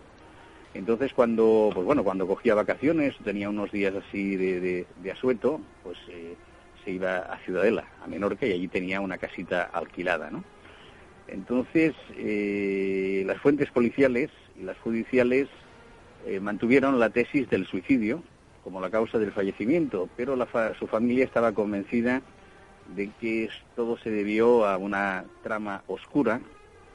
Además, por una sencilla razón, porque él lo que estaba investigando, y se había metido más de la cuenta, estaba investigando todo lo relacionado con el tráfico de armas y órganos humanos entre la ex Yugoslavia, Austria e Italia. Es decir, él había estado como había tenido como último trabajo de corresponsal de guerra, había sido corresponsal en la guerra de los Balcanes. Y ahí se ve que él se había introducido en esta maraña de este tráfico, no tan solo de armas, sino también de órganos humanos, ¿no? Entonces ahí entra todo. Además, él fue descubierto, y eso que se me ha ido la pinza, yo lo iba a decir antes, estaba ahorcado con las manos atadas a su cuerpo. Vaya, entonces ya claro, es un poco bueno, complicado, ¿no? La historia. Y según una nota del País del 21 de mayo de ese año de 1996, ¿sí? No sé si es verdad o no, los agentes encontraron en las paredes del domicilio insultos y cruces rojas también. Bueno, ellos lo que encontraron, según la versión, lo que se publicó aquí en la prensa en Mallorca y demás, y también gracias a mi colaborador, criminalista Teodoro Toro, ellos lo que encontraron es decir, él estaba colgado con ambas manos atadas y una cruz de color azul pintada en la camisa. Lo curioso es que esta cruz también estaba escrita o pintada en la pared de la estancia donde fue encontrado el periodista, con un mensaje, lo traduzco al castellano, estaba en italiano: traidor, diablo rojo. Vaya. Claro. Y entonces, ¿cómo llegaron a la conclusión de que esto fue un suicidio? Porque, vamos, las pruebas apuntan a que esto de suicidio no tenía nada. Bueno, lo suicidaron. Yo creo que más bien eso. Bueno, tú ya sabes que dentro del tema OVNI hay muchos suicidios extraños también, ¿no? Sí, muchos suicidios sin querer ellos, sí. Sí, algunos suicidios con 3 o 4 disparos en la cabeza, y eso no deja de ser curioso. Sí. Pues bien, tirando de los hilos, el mensaje de traditore diaboli o diablo rosso, que sería traidor, diablo rojo, es muy curioso porque parece ser que él estaba en contacto con un personaje, un mercenario, que se vendía al mejor postor. Su nombre era un mercenario italiano con el que había contactado en varias ocasiones. Su nombre era Roberto Delefò. Y, curiosamente, el seudónimo de Roberto Delefò era Diaboli Rosso. O sea, se le conocía como Diablo Rojo, que es además el nombre, como se decía antes, que apareció manuscrito en pintura en la pared, ¿no? Entonces, claro, ciertos investigadores plantean que como Diablo Rosso, o sea, Roberto Delefò había negociado con él, se encontraron unas cartas donde el mercenario italiano estaba dispuesto a pasarle toda una serie de información a cambio de dinero, lógicamente, ¿no? Entonces es muy probable que el hecho de haber asesinado al periodista francés y poner este mensaje en la pared, todo se atribuiría a una especie como de aviso al mercenario italiano para que no se fuera de la lengua, de alguna forma, ¿no? Bueno, ¿qué aviso más? ¿Y se dio por aludido o no este mercenario italiano? Pues, ¿O ha seguido actuando? Dime. Que digamos que si entendió este mensaje un poco brutico o ha seguido actuando este Roberto Delefò. No, por lo que se sabe siguió actuando y bueno, ahora actualmente no sé si seguirá actuando o no, porque aquella guerra terminó, ¿no? Pero tú sabes que los mercenarios están a sueldo de cualquier causa, ¿no? Mientras haya dinero de por medio. Y este hombre también, por lo que he podido leer, reconoció la muerte de 400 bosnios para extraerles hígados, córneas y corazón. Sí, era una bestialidad. Es decir, él, según una carta fechada el 12 de abril del 95, que Delefò remitió desde Croacia, que además fue entregada por la familia del periodista a la Guardia Civil, a las autoridades, a los investigadores, vamos. Pues esta carta, el mercenario, como os decía antes, se ofrece a entregar al periodista en exclusiva la historia completa de 11 casos a cambio de 10 millones de liras. Estaba dispuesto a poner en conocimiento de documentos, fotografías, filmaciones, material peligroso sobre temas como la corrupción de los cascos azules, el tráfico de uranio y derivados y el asesinato también, que luego es verdad, de un observador europeo en Marsella. Es decir, no ha sido el único periodista, supongo que por las noticias os habéis enterado como todos que cada 2 por 3 o son secuestrados o mueren periodistas en el frente, ¿no? Y sigue sucediendo. O sea, que es un hecho que toda guerra sea en los Balcanes, en Afganistán, en Irak, siempre hay algún secuestro o muerte de periodistas. No, además luego se supo también, tirando de los hilos, las investigaciones y demás, que sus compañeros de Le Figaro decían que aquel contacto, el contacto con este mercenario, lo tenía preocupado, ¿no? Es decir, lo tenía preocupado por un lado y además parece ser que había recibido alguna amenaza. Él se sentía amenazado, vigilado, pero nunca decía por quién ni por qué, aunque todos imaginaban que sería a raíz de este intercambio de información que había llegado a sus manos y, lógicamente, pues oye, descubrir con pelos y señales, con nombres, no sé, hospitales en Italia donde se hacían trasplantes de órganos no oficiales, cómo mataban a personas a bastonazos para que los órganos no resultaran inservibles. Es decir, toda una serie de bestialidades, ¿no? Como suelen ocurrir siempre que hay guerras y muertes y demás, ¿no? Luego se descubrió también que en el transcurso del viaje, porque él viajó de Barcelona a Menorca en barco, y en la misma estación marítima de Barcelona, luego se dio cuenta cuando él ya estaba en plena travesía hasta la isla Balear, le robaron también el móvil y el portátil, donde tenía pues toda una serie de información de todo este tema, ¿no? Entonces, claro, pues ahí viene el kit de la cuestión. Es decir, aunque oficialmente es suicidio, vamos, yo estoy completamente convencido de que no tiene nada absoluto que ver con el suicidio. Además, después de toda esta causa también, que esto fue ya tiempo después, se conoció una trama donde estaban involucrados importantes personajes, no tan solo de Italia, sino también había alguno en España, y una trama también de blanqueo de dinero. Es decir, poquito a poquito las piezas se fueron juntando, los hilos se fueron tirando, pero curiosamente, como suele ocurrir también en estos casos, de la noche a la mañana se dejó de publicar, no se publicó nada más sobre el tema. No, es curioso, pero bueno, si te das cuenta, si tú te pones, por ejemplo, en Internet, que es el medio más rápido que tenemos ahora para acceder a la información, verás que hay cosas publicadas, no demasiadas, pero de hecho la historia acaba aquí. O sea, a partir de que la policía dejó el tema ya por investigado, y ya no se publicó nada más, ni se ha dicho absolutamente nada más. Claro, pero José María, yo lo que no entiendo es cómo la policía que investiga el caso, con todas esas señales que, como decía Yolanda y como decías tú, yo creo que demuestran que lo del suicidio es algo un poquito curioso, que llegaran a esa conclusión.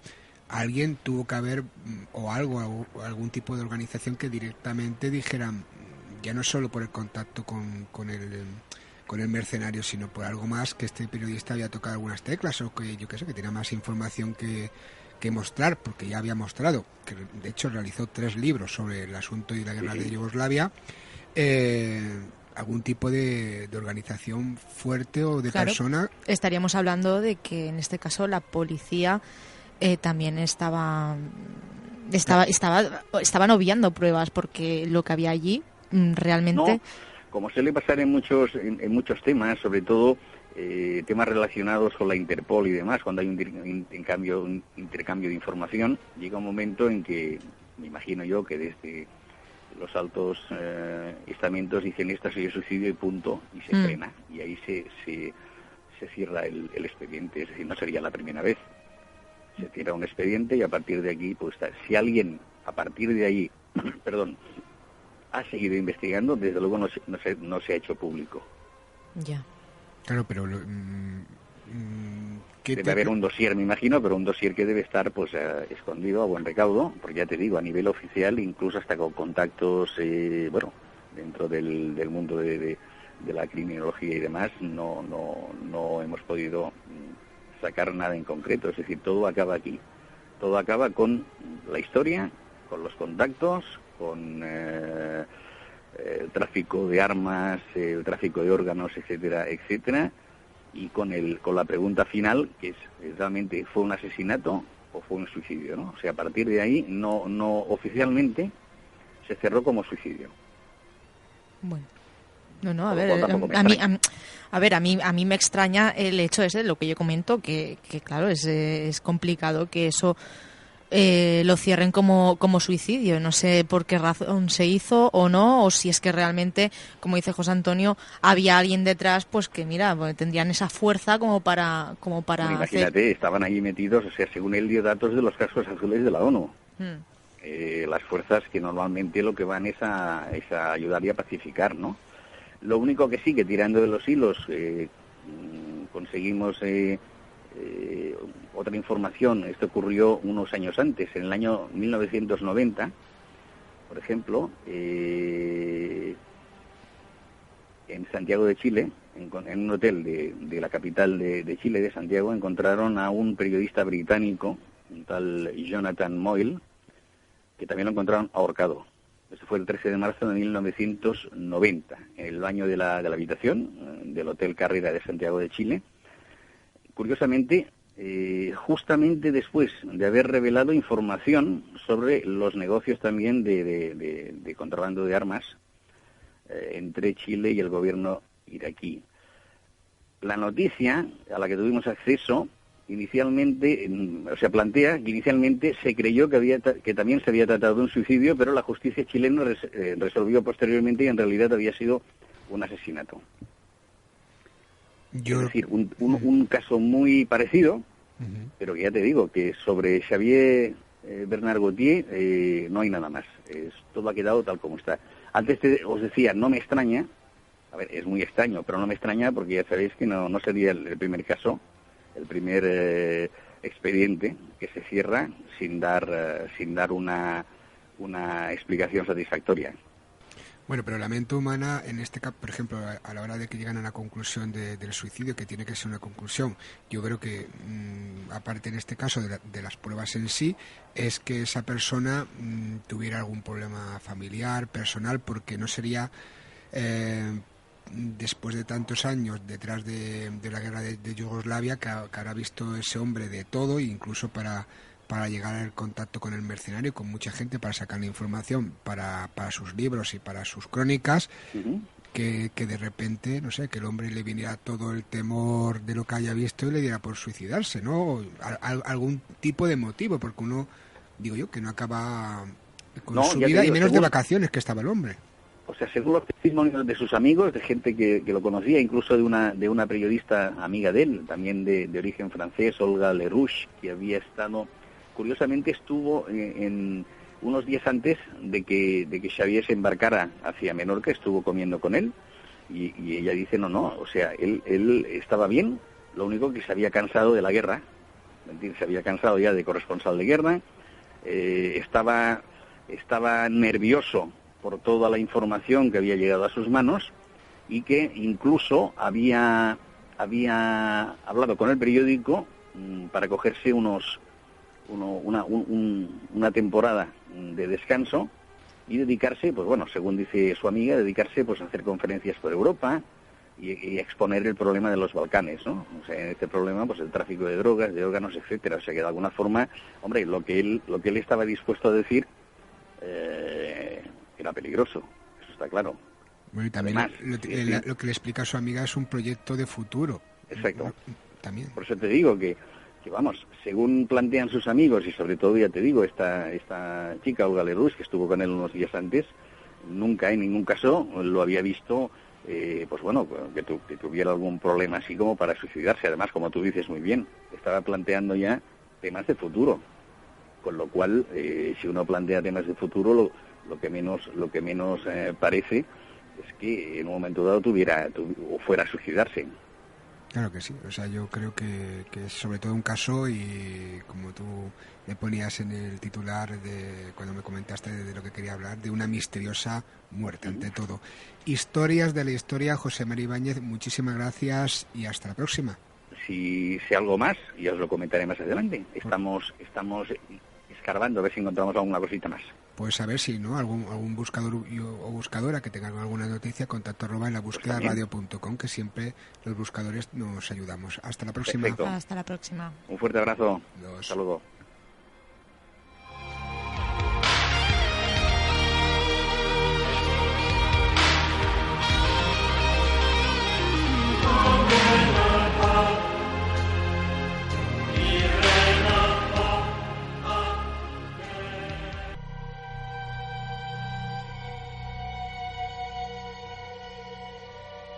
Llámanos al 635 82 79 54.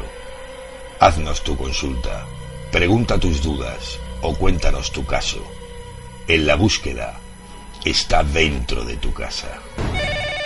¡Deja de llamarme, Escúchame, enfermo! hemos localizado la llamada. La están haciendo desde dentro de la casa. ¿Me has oído? La están haciendo desde dentro de la casa.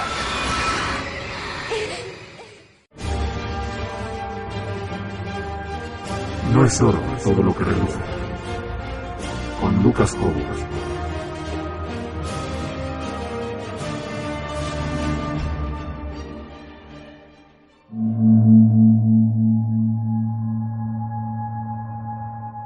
No es oro todo lo que reluce, queridos buscadores.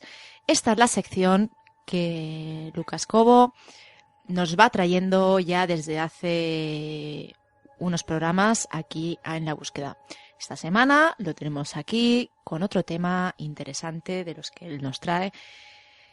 Muy buenas, Lucas. ¿Qué tal? Muy buenas, ¿qué tal? ¿Qué tema vas a tratar hoy? Hoy traigo dos temas, si nos da tiempo, y voy a hablar primeramente de la calavera de Paracas. La calavera de Paracas. Sí, es que recientemente descubrí una web que se llama Doubtful News, que son noticias dudosas, y encontré que tienen una rama dedicada a lo paranormal y a los casos extraños y tal, y me encontré pues un caso de esas famosas calaveras largas que se han descubierto a lo largo de la historia, y esta en concreto ha traído mucha polémica. ¿Qué polémica es la que...? Ahora Porque veremos. estamos hablando, ¿cómo son estas calaveras exactamente? Estas calaveras son, si miras la mandíbula y los ojos, pues parece una calavera normal, pero a partir de la frente es donde empezamos a encontrar las anomalías, ¿no? Porque tienen, sin entrar en bromas, ¿has visto alguno de los caraconos? Sí. Pues básicamente es un esqueleto de caracono. El material del que están hechas, es que me parece que ya he visto alguna fotografía... No, el material es hueso, son calaveras de hueso, no son, este caso, no es como las calaveras de cristal alargadas que salían en algunos casos incluso en la película Indiana Jones, no tienen nada que ver. Bueno, o sí, ya veremos. Esta en concreto, la de Paracas, la encontró un arqueólogo de Perú llamado Julio Tello en 1928.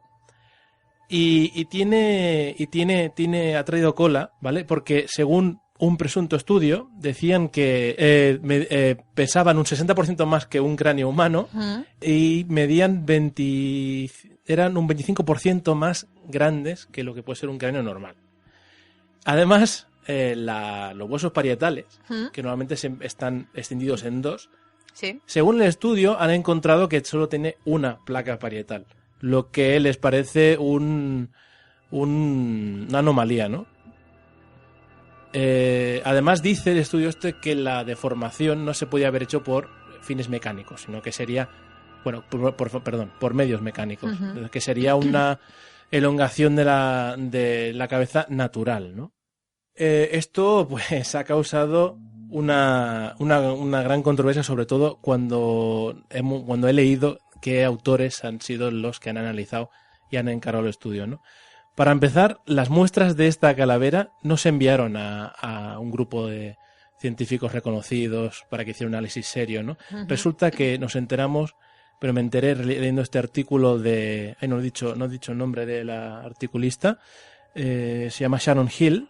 Es que si alguno de nuestros buscadores quiere leer este artículo, ¿dónde se tiene que dirigir? Si buscan en Google Doubtful News, lo encontrará fácilmente porque es un portal de noticias estéticas que está bastante... Además tiene mucha publicidad, o sea que seguramente que lo encontrarán. Nos comentas que que estos restos se llevaron a analizar a unas personas que lógicamente lo normal sería enviarlo a unos científicos especializados o expertos en todo esto, pero no lo hicieron, ¿no? No, bien, porque estas muestras las enviaron al señor Lloyd Pye, si lo leo bien. Fundador de que seguramente muchos buscadores sabrán, el proyecto Starchild. ¿Os acordáis de aquellos casos de una especie de cráneo de bebé que decían que era un indio extraterrestre? Sí. Que resulta que cuando analizaron el ADN no tenía nada extraterrestre, sino que tenía restos de ADN de los indios de la zona. Pues se lo enviaron a este señor, que por lo que he leído ya murió. y no quisieron revelar el nombre del analista concreto de los genes, pero se rumorea que podía haber sido la doctora Melba Ketchum, que esta señora tiene pues notoriedad en el mundo del escepticismo porque escribió una serie de artículos sobre el presunto genoma del Bigfoot y tuvo mucha controversia. Yo creo que tiene tema para un próximo No es Oro, que ya hablaremos. Y digo yo, Lucas, ¿cómo es posible que en vez de enviar estos restos, como decíamos antes, a un científico o a alguien experto en esto, se lo envíen a estas personas?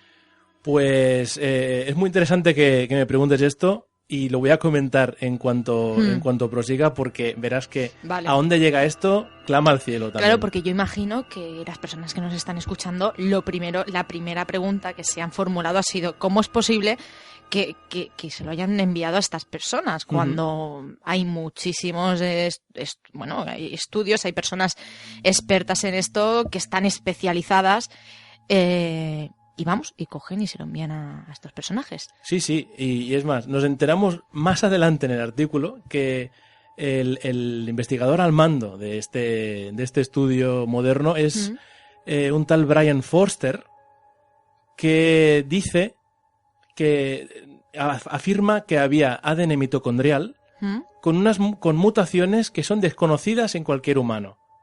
Es decir, que nos encontraríamos delante de una nueva criatura, un humano mutante, si quieres llamarlo así, que no tiene nada que ver ni con el Homo sapiens, ni con los Neandertals, ni con otras especies de homínidos hallados en Siberia en 2010, que se llaman, si no recuerdo mal, los Denisovans. Sí.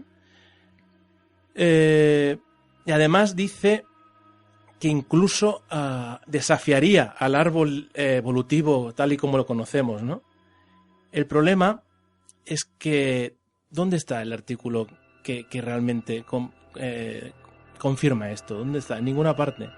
El hecho es que se trata de un gran descubrimiento que aparece completamente descontextualizado de cualquier ambiente científico.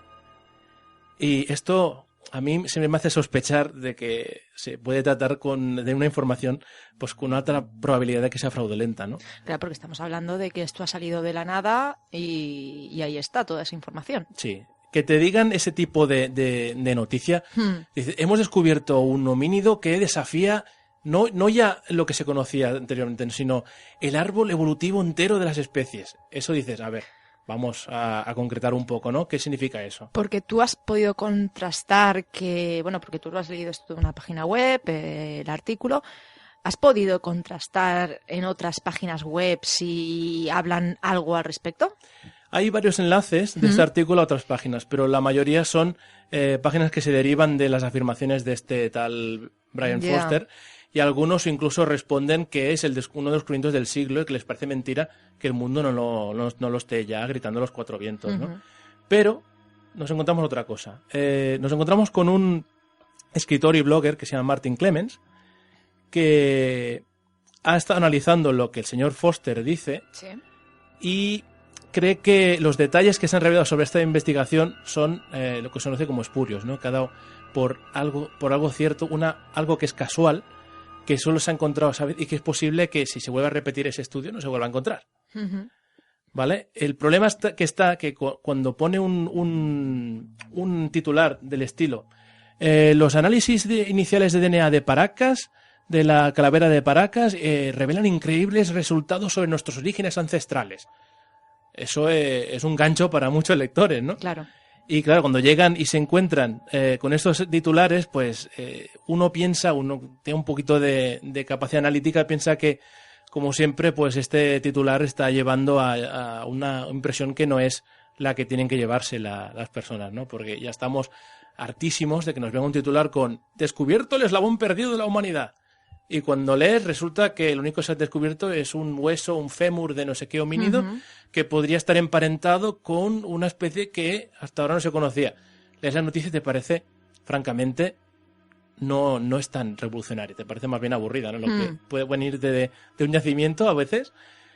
Este tal Forster sigue diciendo que el ADN mitocondrial pues tiene las mutaciones que no se no se parecen a ninguna mutación vista en animales ni en humanos. Pero ya sabemos que está exagerando mucho.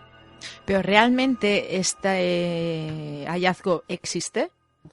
La calavera existe. Los estudios, posiblemente ese estudio esté fragmentado en varios, sí que existe, hay comentarios escritos en internet, pero no hay ningún artículo revisado científicamente que le dé una veracidad. Claro, pues eso es lo que te iba a comentar. Se dice otra cosa aparte de lo que nos estás comentando. ¿Han dado realmente una explicación un poco más coherente que la que están dando? No, la verdad es que cuando se pone a analizarlo científicamente, como mucho, lo que dicen es que como mucho es no concluyente. Ya. ¿Y qué significa que sea no concluyente? No significa que tiene que darse por falso ni por fraude, sino que hay que investigarse más, hay que investigarlo más a fondo, hay que seguir aportando pruebas y a ver hasta a dónde llevan, ¿no? No directamente a decir, ni este es el eslabón perdido, ni es un mutante humano, ni más cosas que se podrían decir. Porque más adelante veremos cómo parece que todo esto llega a englobarse en una teoría ya relacionada con los Nefilim o con los antiguos extraterrestres. Ya veremos. Resulta que confirmó el señor, la señorita Hill, en este artículo, descubrió que la intuición del señor Clemens, que decía que posiblemente la genetista que había investigado esto podría ser la amiga del señor Bay, que era Melba Ketchum, resulta que confirmó que fue ella, y eso le añade aún más de cuestionabilidad a este estudio. Y además que el señor Foster está involucrado en lo que se llama la historia alternativa, ¿no? Resulta que forma parte de un proyecto que se llama el Genesis Quest y que ya estamos en un proyecto de estos que buscan pues los 3 pies al gato en la historia, ¿no? Es un proyecto que bastante pseudocientífico, si me pidierais opinión, que se dedica a estudiar los puzzles de la antigüedad, ¿no? Las ruinas de las ciudades antiguas, las pirámides y estas cosas, y se dedican pues a dar una explicación como han hecho las series de antiguos extraterrestres y estas, y además también me enteré que este señor quiere aparecer una serie dedicada a ello a Discovery Channel, que sería la competencia del canal Historia donde están haciendo los otros documentales, lo cual ya empieza a oler. A oler mal y sí, empezamos a entender un poco de dónde viene todo esto. Sí. Resulta que, además que el señor Foster relaciona esto con posiblemente los antiguos Bigfoot y que dice que los Bigfoot podían ser los Nefilim. O sea, imagínate ya lo lejos que llega este hombre a relacionar unas cosas con otras. Es como si yo cogiera 4 manzanas y te dijera, mira, estas manzanas son iguales que las cebollas porque luego se parecen a patatas. Para mí es algo lógico, pero tú te quedas. Claro. ¿Qué has dicho? ¿Qué has dicho que no me entero? Resulta que en el Facebook de este señor puso pues toda la retahíla de que estas mutaciones son rarísimas y tal, pero si navegamos más para abajo resulta que todo esto es una herramienta de marketing, porque más para abajo te pone el enlace de dónde comprar su libro que va de esto precisamente y el tour de los Nefilim, que te lleva a diferentes lugares del mundo a narrarte historias que se relacionan con el tema, ¿no? Claro, cuando le pregunta a un usuario que si esto ha sido estas afirmaciones han sido revisadas por científicos reputados o por lo menos que tengan una cierta credibilidad, le responde lo siguiente. Dice, claro, consideraría que lo revisaran, pero esta información pertenece al mundo, no a algunos solos académicos. Esto a mí... Curioso, me parece bastante curioso. Me parece a mí los típicos comentarios que hacen sospechar que van dirigidos a los seguidores de este señor para que salgan en su ayuda, ¿no? Como, vosotros que sabéis, no sabéis nada, este tío es un experto. Sí, un experto entre comillas, ¿no? La revisión académica, si se diera en este caso, una cosa que podía revelar es que podía ser un fraude. Y claro, que tiene pinta de que lo sea. Quizá no le interese que se descubra. Es más, creo que no le interesa, por lo menos económicamente. Además, claro, lo que digo, tiene que vender el libro. A mí lo que me da más lástima de todo esto es que hay personas que quieren respuestas y que se dejan engañar por este tipo de personas que, bueno, utiliza pues estas artes para engañar y que por querer ganar ese dinero extra con estos, vamos a llamar estos supuestos fraudes, pues juegan con las ilusiones de las personas que realmente se acaban creyendo lo que cuentan. Eso es lo que me da lástima a mí realmente. Sí. Y además, si aún ahondáramos un poquito más, veremos que escribe en la web de Graham Hancock, que ha escrito, ha hecho hasta documentales sobre, no ya sobre extraterrestres o esto, sino relacionando las grandes construcciones antiguas y ciudades con las constelaciones en una determinada edad de la Tierra. O sea, me parece que, si no recuerdo mal, hipotetizaba que las pirámides estaban alineadas con Orión, pero alineadas según estaba el cielo hace 10.500 años o algo así. Lo mismo diría haber descubierto con las ciudades de Angkor Wat y la Esfinge, por ejemplo, ¿no? Con las constelaciones del Dragón y de Leo respectivamente. Pero claro, es información que son teorías que se lanzan al viento, que luego las refutan y curiosamente la refutación no llega tanto a los oídos de la gente, pero sí la teoría, porque la venden con más bombo y con más platillo, ¿no? De momento, esto es lo que se sabe. Todo apunta a que podría ser otra vez el gran circo mediático del misterio, moviendo esos engranajes y moviendo a la gente que cree en estos fenómenos a comprar y irse de viaje gastando miles y miles de euros para beneficiar a unos pocos. Yo ahora te pregunto a ti tu opinión personal. Mi opinión personal es que esto se trata de un fraude. Por lo menos, con las pruebas que tengo ahora mismo delante, esto parece ser un mecanismo de marketing para vender libros, hacer conferencias y que la gente se gaste el dinero.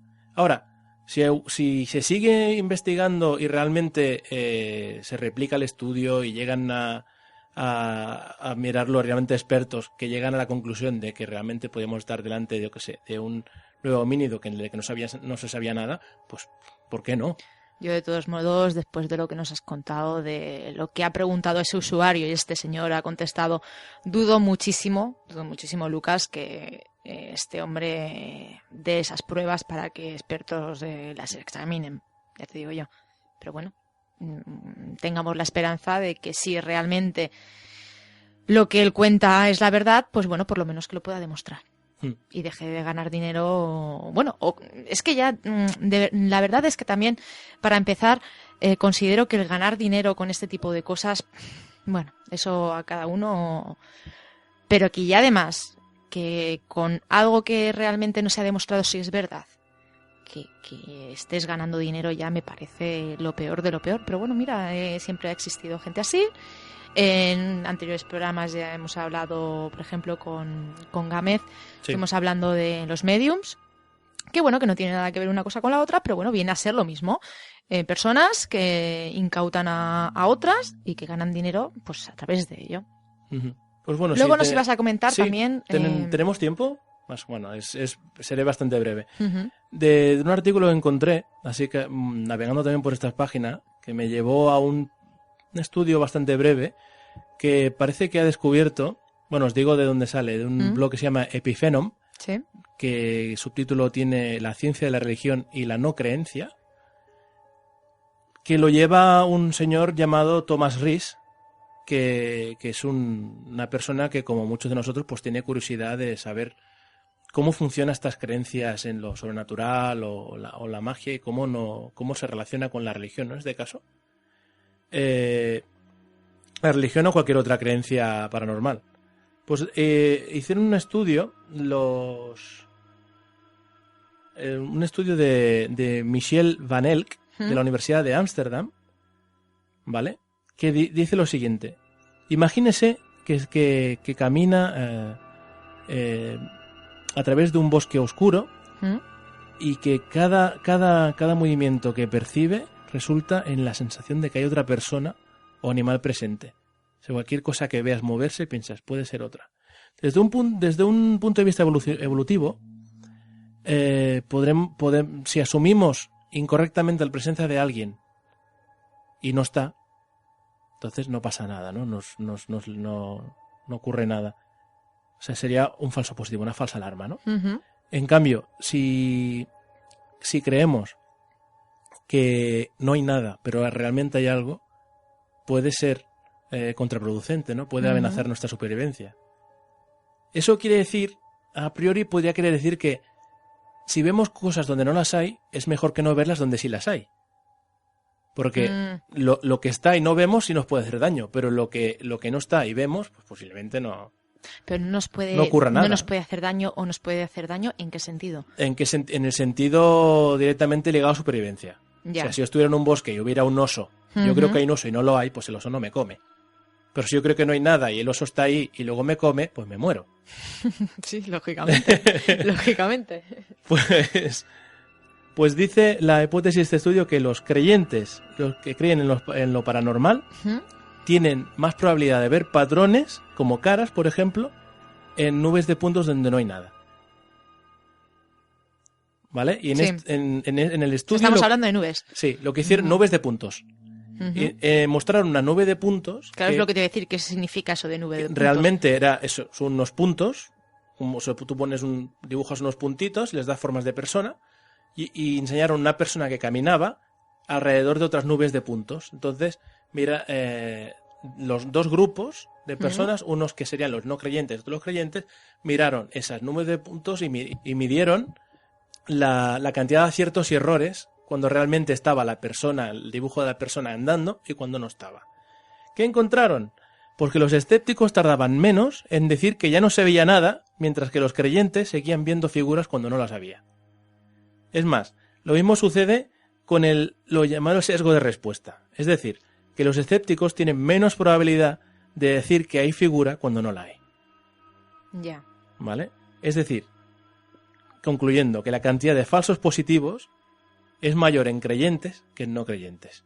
Quizás quiere decir que los escépticos se morirían antes porque el oso que no ven se lo come. Depende. Porque estamos hablando de un terreno más tortuoso. Me imagino, ¿no?, que este estudio también es un poquito relativo porque, a ver, escéptica... Sí, de hecho no se puede apoyar mucho en estudios anteriores porque no estudian bien lo mismo, ¿no? Entonces es un estudio más bien pionero en este asunto. A ver, que me quede claro a mí y que les quede claro a nuestros oyentes. Persona que es creyente en fenómenos paranormales tiene más posibilidad de poder ver algo, y personas que no creen no van a poder ver nada. ¿Viene a ser esto? Más o menos. La persona que cree en fenómenos paranormales tiende a ver algo, pero ojo, muchas veces puede que no lo haya. Es decir, ya. El ejemplo más claro que se me ocurre ahora mismo son las caras que se ven en algunas manchas de humedad. A ver, sí, claro, es que ahí está. A ver, no es cuestión, yo creo que no es cuestión de que tú veas. Es decir, claro, tú como crees, que tal vez no te hagas tantas preguntas. Si tú ves una mancha en la pared y ves una cara, porque ves una cara, pues no te pones a preguntarte, a ver, esto es una simple mancha en la pared y no hay nada. No, sí, entiendo perfectamente lo que me comentas, pero es lo que te digo, que no sé, no me acaba de, a mí el estudio no me acaba de. Yo sinceramente leyendo el estudio veo que, a ver, sí que parece que hay una tendencia, pero que no dice nada que no sepamos. Todos los que creemos en alguna cosa, sea paranormal o sea cualquier otra cosa, tendemos a ver las cosas según nuestras creencias. Pero supongo que también depende de la persona. Yo, por ejemplo, te hablo de mí, yo sí que creo en estas cosas, pero yo, por ejemplo, si veo una mancha en la pared, no le veo una forma. A ver, si se la veo es porque la tiene. Sí. ¿Vale? Pero no le veo una forma. Por eso te digo que no creo que todas las personas que crean en estos fenómenos no se hagan esas preguntas que te comentaba, ni tampoco creo que las personas que no crean, si ven una mancha en la pared con forma de taza, no vean una taza. No sé si me explico. Sí. Lo que pasa que lo que lo que dicen es que tú ves la taza, pero realmente ahí no hay una taza, hay una mancha en forma de taza. Pero tú ves lo que... Bueno, pero sigue estando... Pero bueno, aunque sea una forma, sigue siendo una claro, taza. Pero ves lo que tienes en tu creencia. Entonces, si una persona que no haya visto nunca esa pared y que no crea que ahí puede haber nada que no sea una mancha, que es raro encontrarlo, porque todos tenemos una serie de creencias que nos harán ver formas familiares, porque estamos configurados de forma natural así. Si encontramos una persona pura que no ha visto una taza en su vida, posiblemente ahí dirá, pues hay una mancha con 2 líneas, ¿no? Una línea claro, superior. Pero es que eso es prácticamente imposible. O sea, tú cuando ves una forma de algo, todas las personas, más o menos grado, hemos visto cualquier objeto que se parezca a eso. Si no ve una taza, verá una tetera. Prácticamente, pero te quedarías igual como si vieras por primera vez una línea de caracteres chinos, por ejemplo. ¿No lo has visto nunca? ¿Tú qué sabes si eso es una letra? Tendría que ser una persona, pero es que entonces tendría que ser una persona que no es que no sea creyente o no sea creyente, es una persona pues que no la voy a llamar inculta, pero una persona que no esté en la sociedad en la que ahora mismo nos encontramos. Posiblemente, si tú coges un indígena que no ha visto una tetera, ni una taza, ni nada en su vida, entonces tú a esta persona la pones a ver una mancha en la pared con una forma y no te la vas a ver decir, porque... Sí.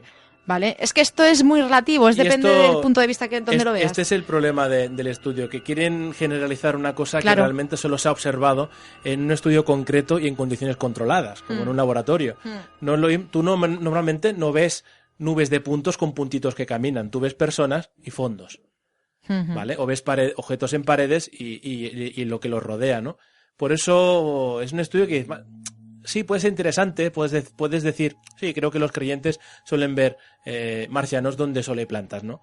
Pero claro, te dices eso, te quedas tan ancho y no puedes seguir afirmándolo a menos que venga otro y mira, yo he hecho otro estudio y sí, creo que lo he hecho en otras condiciones naturales y he visto que sí, que hay gente que suele ver cosas. Lo que nos pasa por la noche a veces, que solemos ver siluetas de personas solo porque estamos muy agotados y ya el cerebro nuestra percepción nos juega malas pasadas. Me ha pasado alguna vez conduciendo de noche que giras un momento la cabeza y ves un patrón de una persona donde realmente lo único que hay es una señal de tráfico. Pero claro, es un problema de una percepción ilusoria, nada más. Pues muchísimas gracias, Lucas, por habernos traído estos 2 temas. Ya te he dado mi opinión, tanto por lo menos desde este último, porque a mí eso es algo que me toca bastante la fibra sensible. Muchísimas gracias por estar junto a nosotros hoy y bueno, te vemos en otra ocasión. Por supuesto, un placer como siempre. Y ahora, queridos buscadores, continuamos con el programa.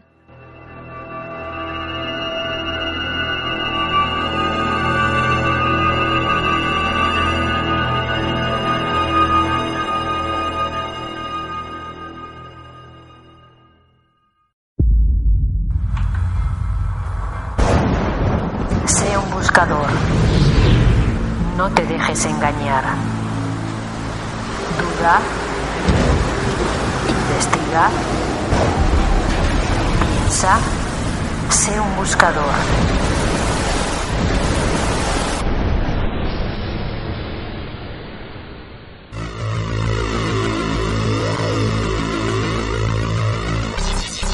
Misterios en la red.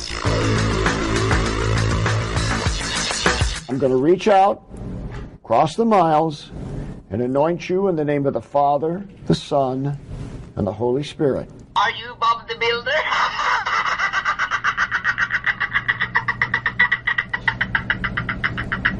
Yes, it's Bob the Builder. You have mocked the servant of God.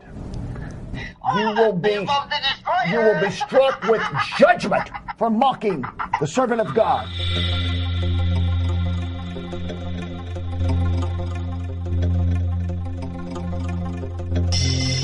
El audio que acabamos de escuchar corresponde a la escenificación de un exorcismo fuera de lo habitual a lo conocido en este tipo de rituales. Una supuesta expulsión demoníaca a cargo de su principal y polémico protagonista. Les hablo de Bob Larson. Bob Larson es un pastor de la Iglesia de Libertad Espiritual de Scottsdale, Arizona. Sus métodos revolucionarios están cambiando la forma de ver la tecnología y su influencia en la religión y el mundo espiritual maligno, por así decirlo. El pastor asegura ser un investigador del ocultismo con más de 40 años de experiencia y de estudio. Es autor de 30 libros traducidos a una docena de idiomas, además de haber realizado más de 20.000 exorcismos según la web ntn24.com. Aunque el verdadero motivo de por qué os hablo esta semana de Larson es que afirma que puede expulsar cualquier demonio con la ayuda de Internet. Si acudimos a la Wikipedia veremos que sobre el significado exorcismo hace la descripción a la acción sobrenatural de expulsión realizada contra una fuerza maligna, utilizando un método religioso para expulsar, sacar o apartar a dicho ente de la persona u objeto que se encuentre poseído por la entidad oscura.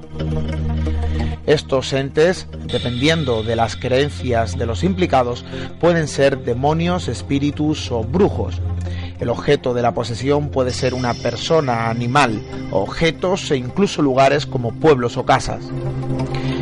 El ritual de exorcismo incluye la repetición continua de oraciones y órdenes de expulsión y el uso de objetos que puede repeler al ente, en este caso un demonio, como crucifijos, agua bendita, reliquias, entre otros, lo que de forma categórica es necesario que la persona a cargo de la realización del exorcismo estuviese allí donde se produjese el ritual, al menos hasta ahora.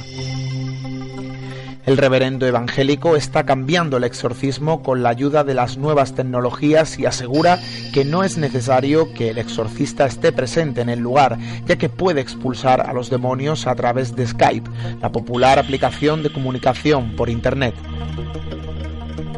Larson podría ser un pionero en exorcismos cibernéticos a través de videollamadas, pues no se arriesga haciendo contacto físico con el endemoniado, así que solo necesita un ordenador, conexión a Internet y una webcam que proporcione el contacto visual con el poseído, que por lógica también deberá disponer de los mismos dispositivos.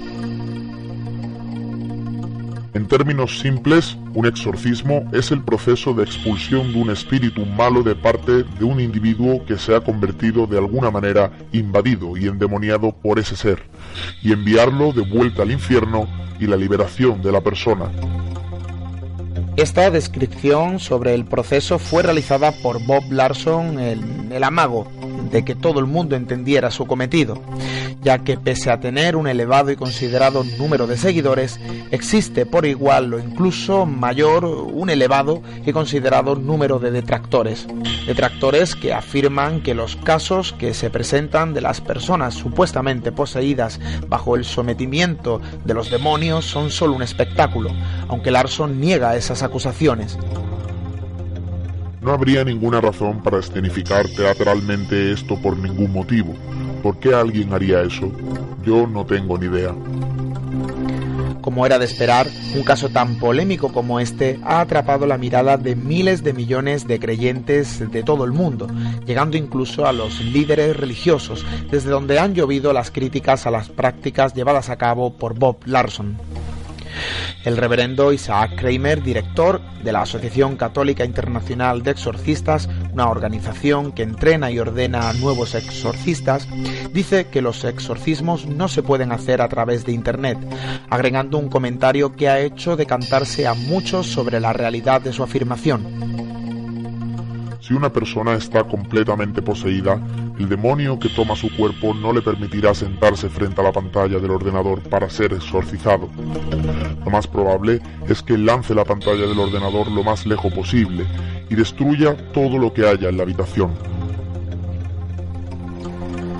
De todo este caso existe una circunstancia que resaltan muchísimos detractores y escépticos sobre Bob Larson y sus modernos rituales. Desde la comodidad de la sala de su casa y para más bienestar, si la persona no cuenta con un computador en su hogar, el sacerdote le hace el exorcismo por teléfono, una especie de garantía hacia la posibilidad de recibir un exorcismo a distancia, un servicio común en una multitud de sectores como es la alimentación, la salud o la educación. Según Bob Larson, Este método de exorcismo podría agilizar la sanación de miles de almas perturbadas sin la necesidad de un complicado y costoso desplazamiento, garantizando la efectividad tanto por Skype como por teléfono, algo que resalta en su portal web. Es tu oportunidad de recibir el ministerio de Bob Larson en la privacidad y comodidad de tu propia casa. Si usted no tiene una computadora, todavía puede recibir el ministerio de Bob Larson con un encuentro telefónico. Quizá algunos os preguntéis si todo este moderno servicio religioso tiene un coste económico para el desdichado poseído. Y la respuesta a la pregunta tiene una cifra.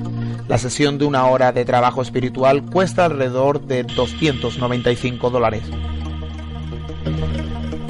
Como ya he comentado, Larson es tan odiado como amado, y es que tras fundar la Escuela Internacional de Exorcistas, asistir de forma habitual a conocidos programas de radio y televisión, de poner a la venta varios productos como CDs, libros o DVDs que protagoniza, ahora toma un drástico cambio en los procedimientos tradicionales de un ritual como es la realización de un exorcismo.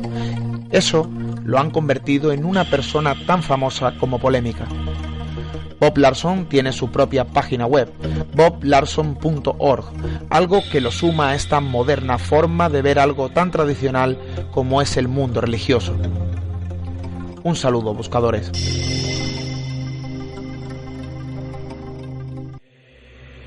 Acompaña a José Antonio Roldán y Yolanda García en la búsqueda de respuestas.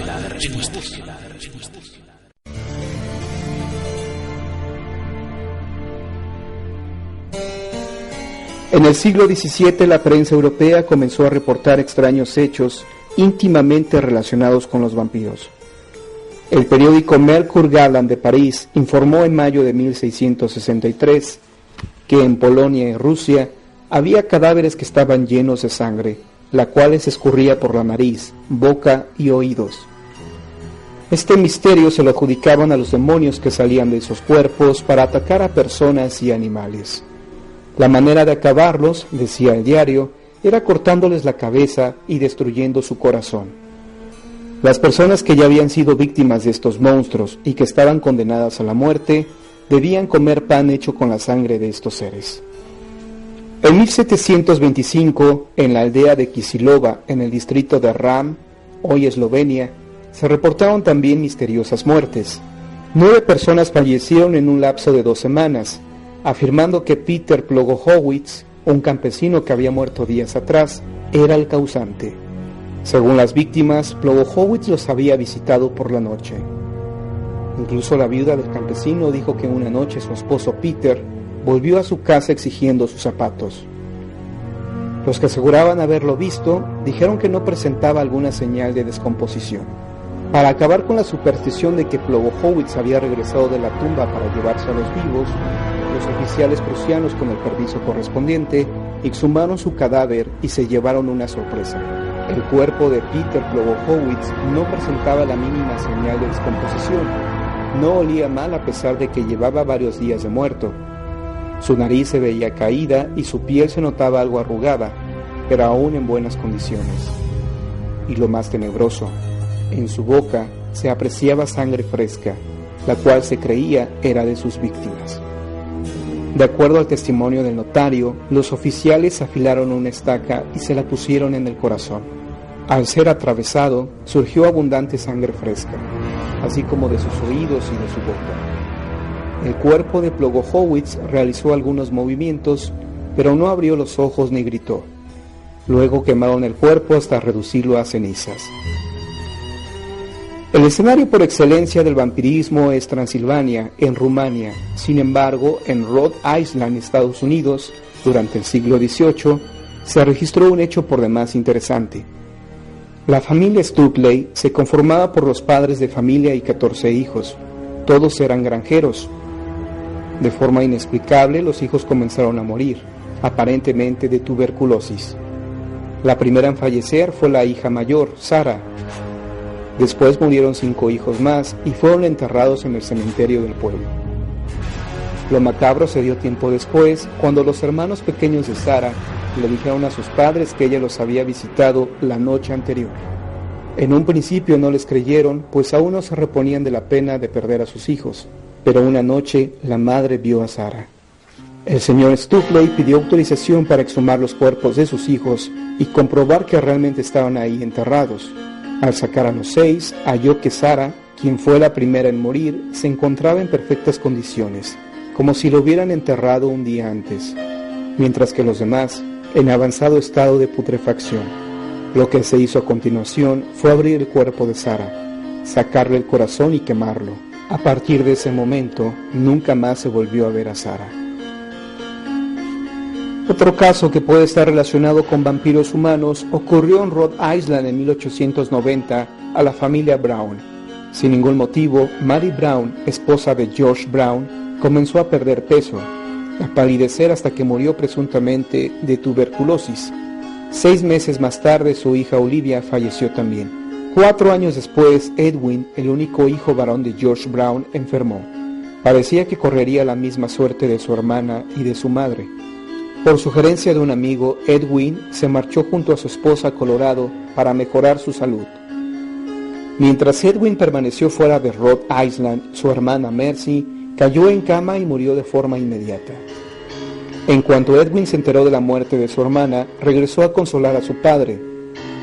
Pero al mes de estar nuevamente en su tierra, enfermó y todo indicaba que moriría también.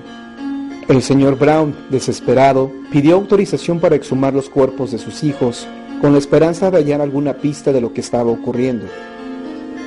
Esa mañana del 17 de marzo de 1892, cuando sacaron los ataúdes, estuvo presente el doctor Harold Metcalf, quien dio fe de los hechos. Al examinar los cuerpos, descubrieron que efectivamente Mary y Olivia ya estaban en estado de putrefacción, pero el de Mercy no. Parecía estar dormida. Además de no sufrir algún deterioro en su cuerpo, era que la hallaron en otra posición a la que la habían enterrado. Ante la duda y teniendo conocimiento del caso Stupley, decidieron extirparle el corazón y el hígado, los cuales quemaron y guardaron sus cenizas. Las cenizas de un vampiro, se creía, podían salvar a sus víctimas, en este caso a Edwin, pero para mala fortuna de la familia Brown, eso no ocurrió.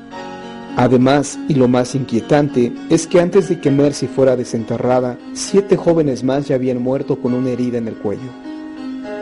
Cuando quemaron los órganos de Mercy, todo lo anormal, como las enfermedades, cesaron. Reportó desde México para En la Búsqueda Juan Antonio Mezcua.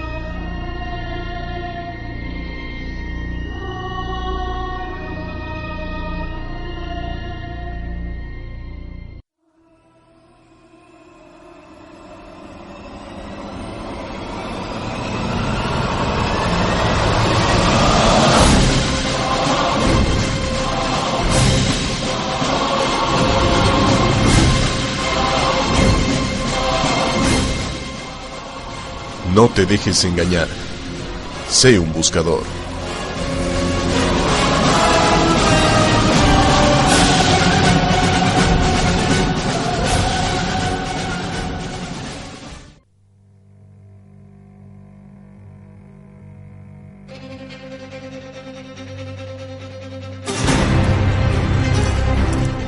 Y bueno, ya por desgracia se acaba el programa de hoy. Yolanda, por favor, que se escucha mucho las teclas. ¿Qué estás haciendo? Pues estaba comunicándome a través de Facebook con nuestros buscadores, José Antonio. A ver, tranquilo. Siempre decimos que estamos las 24 horas comunicándonos, y yo creo que la verdad que la gente que se pone en contacto con nosotros a través de todas las vías de comunicación del programa, pues sabe que es verdad, ¿no? Y ya, pero ahora tenemos que despedir el programa, que ya han pasado estas 2 horas intensas y ya nos vamos a ir preparando el programa de la semana que viene. Además, hoy vamos un poco justitos de tiempo, no nos va a dar tiempo de leer los comentarios de nuestros buscadores. Prometemos que la semana que viene los leeremos todos, y daros las gracias por aguantarnos estas 2 horas, que debe de ser terrible. ¿Debe ser terrible para quién? Para nuestros buscadores. ¿Por qué? Porque sí, porque tiene que ser, vamos, lleva para aguantarme yo a mí misma, ya me las veo negras, como para que me aguanten los demás. Dios, ahora me vas a poner reflexivo. Voy a poner muy reflexivo. Ponme Metallica, Carlos, por favor. Es que si no, no me pongo reflexivo. Vale, y eso que dices es muy profundo, Yolanda. ¿Qué es eso de aguantar? ¿Qué entiendes tú por aguantar?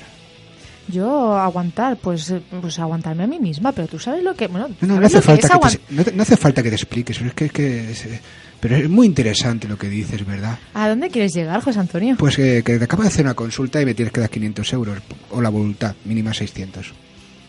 Uy, te estás pasando. Bueno, es que uno de tanto ver cosas pues aprende. Nos vamos a ir. Que nos conocemos. Sí, yo te digo yo que sí. Pues nos vamos a ir. Ya. Sí, queridos buscadores, os recordamos que la semana que viene leeremos todos vuestros comentarios porque hoy vamos justitos de tiempo. Muchísimas gracias por estar ahí y nos vemos, nos oímos, nos escuchamos la semana que viene en La Búsqueda. Hasta la semana que viene.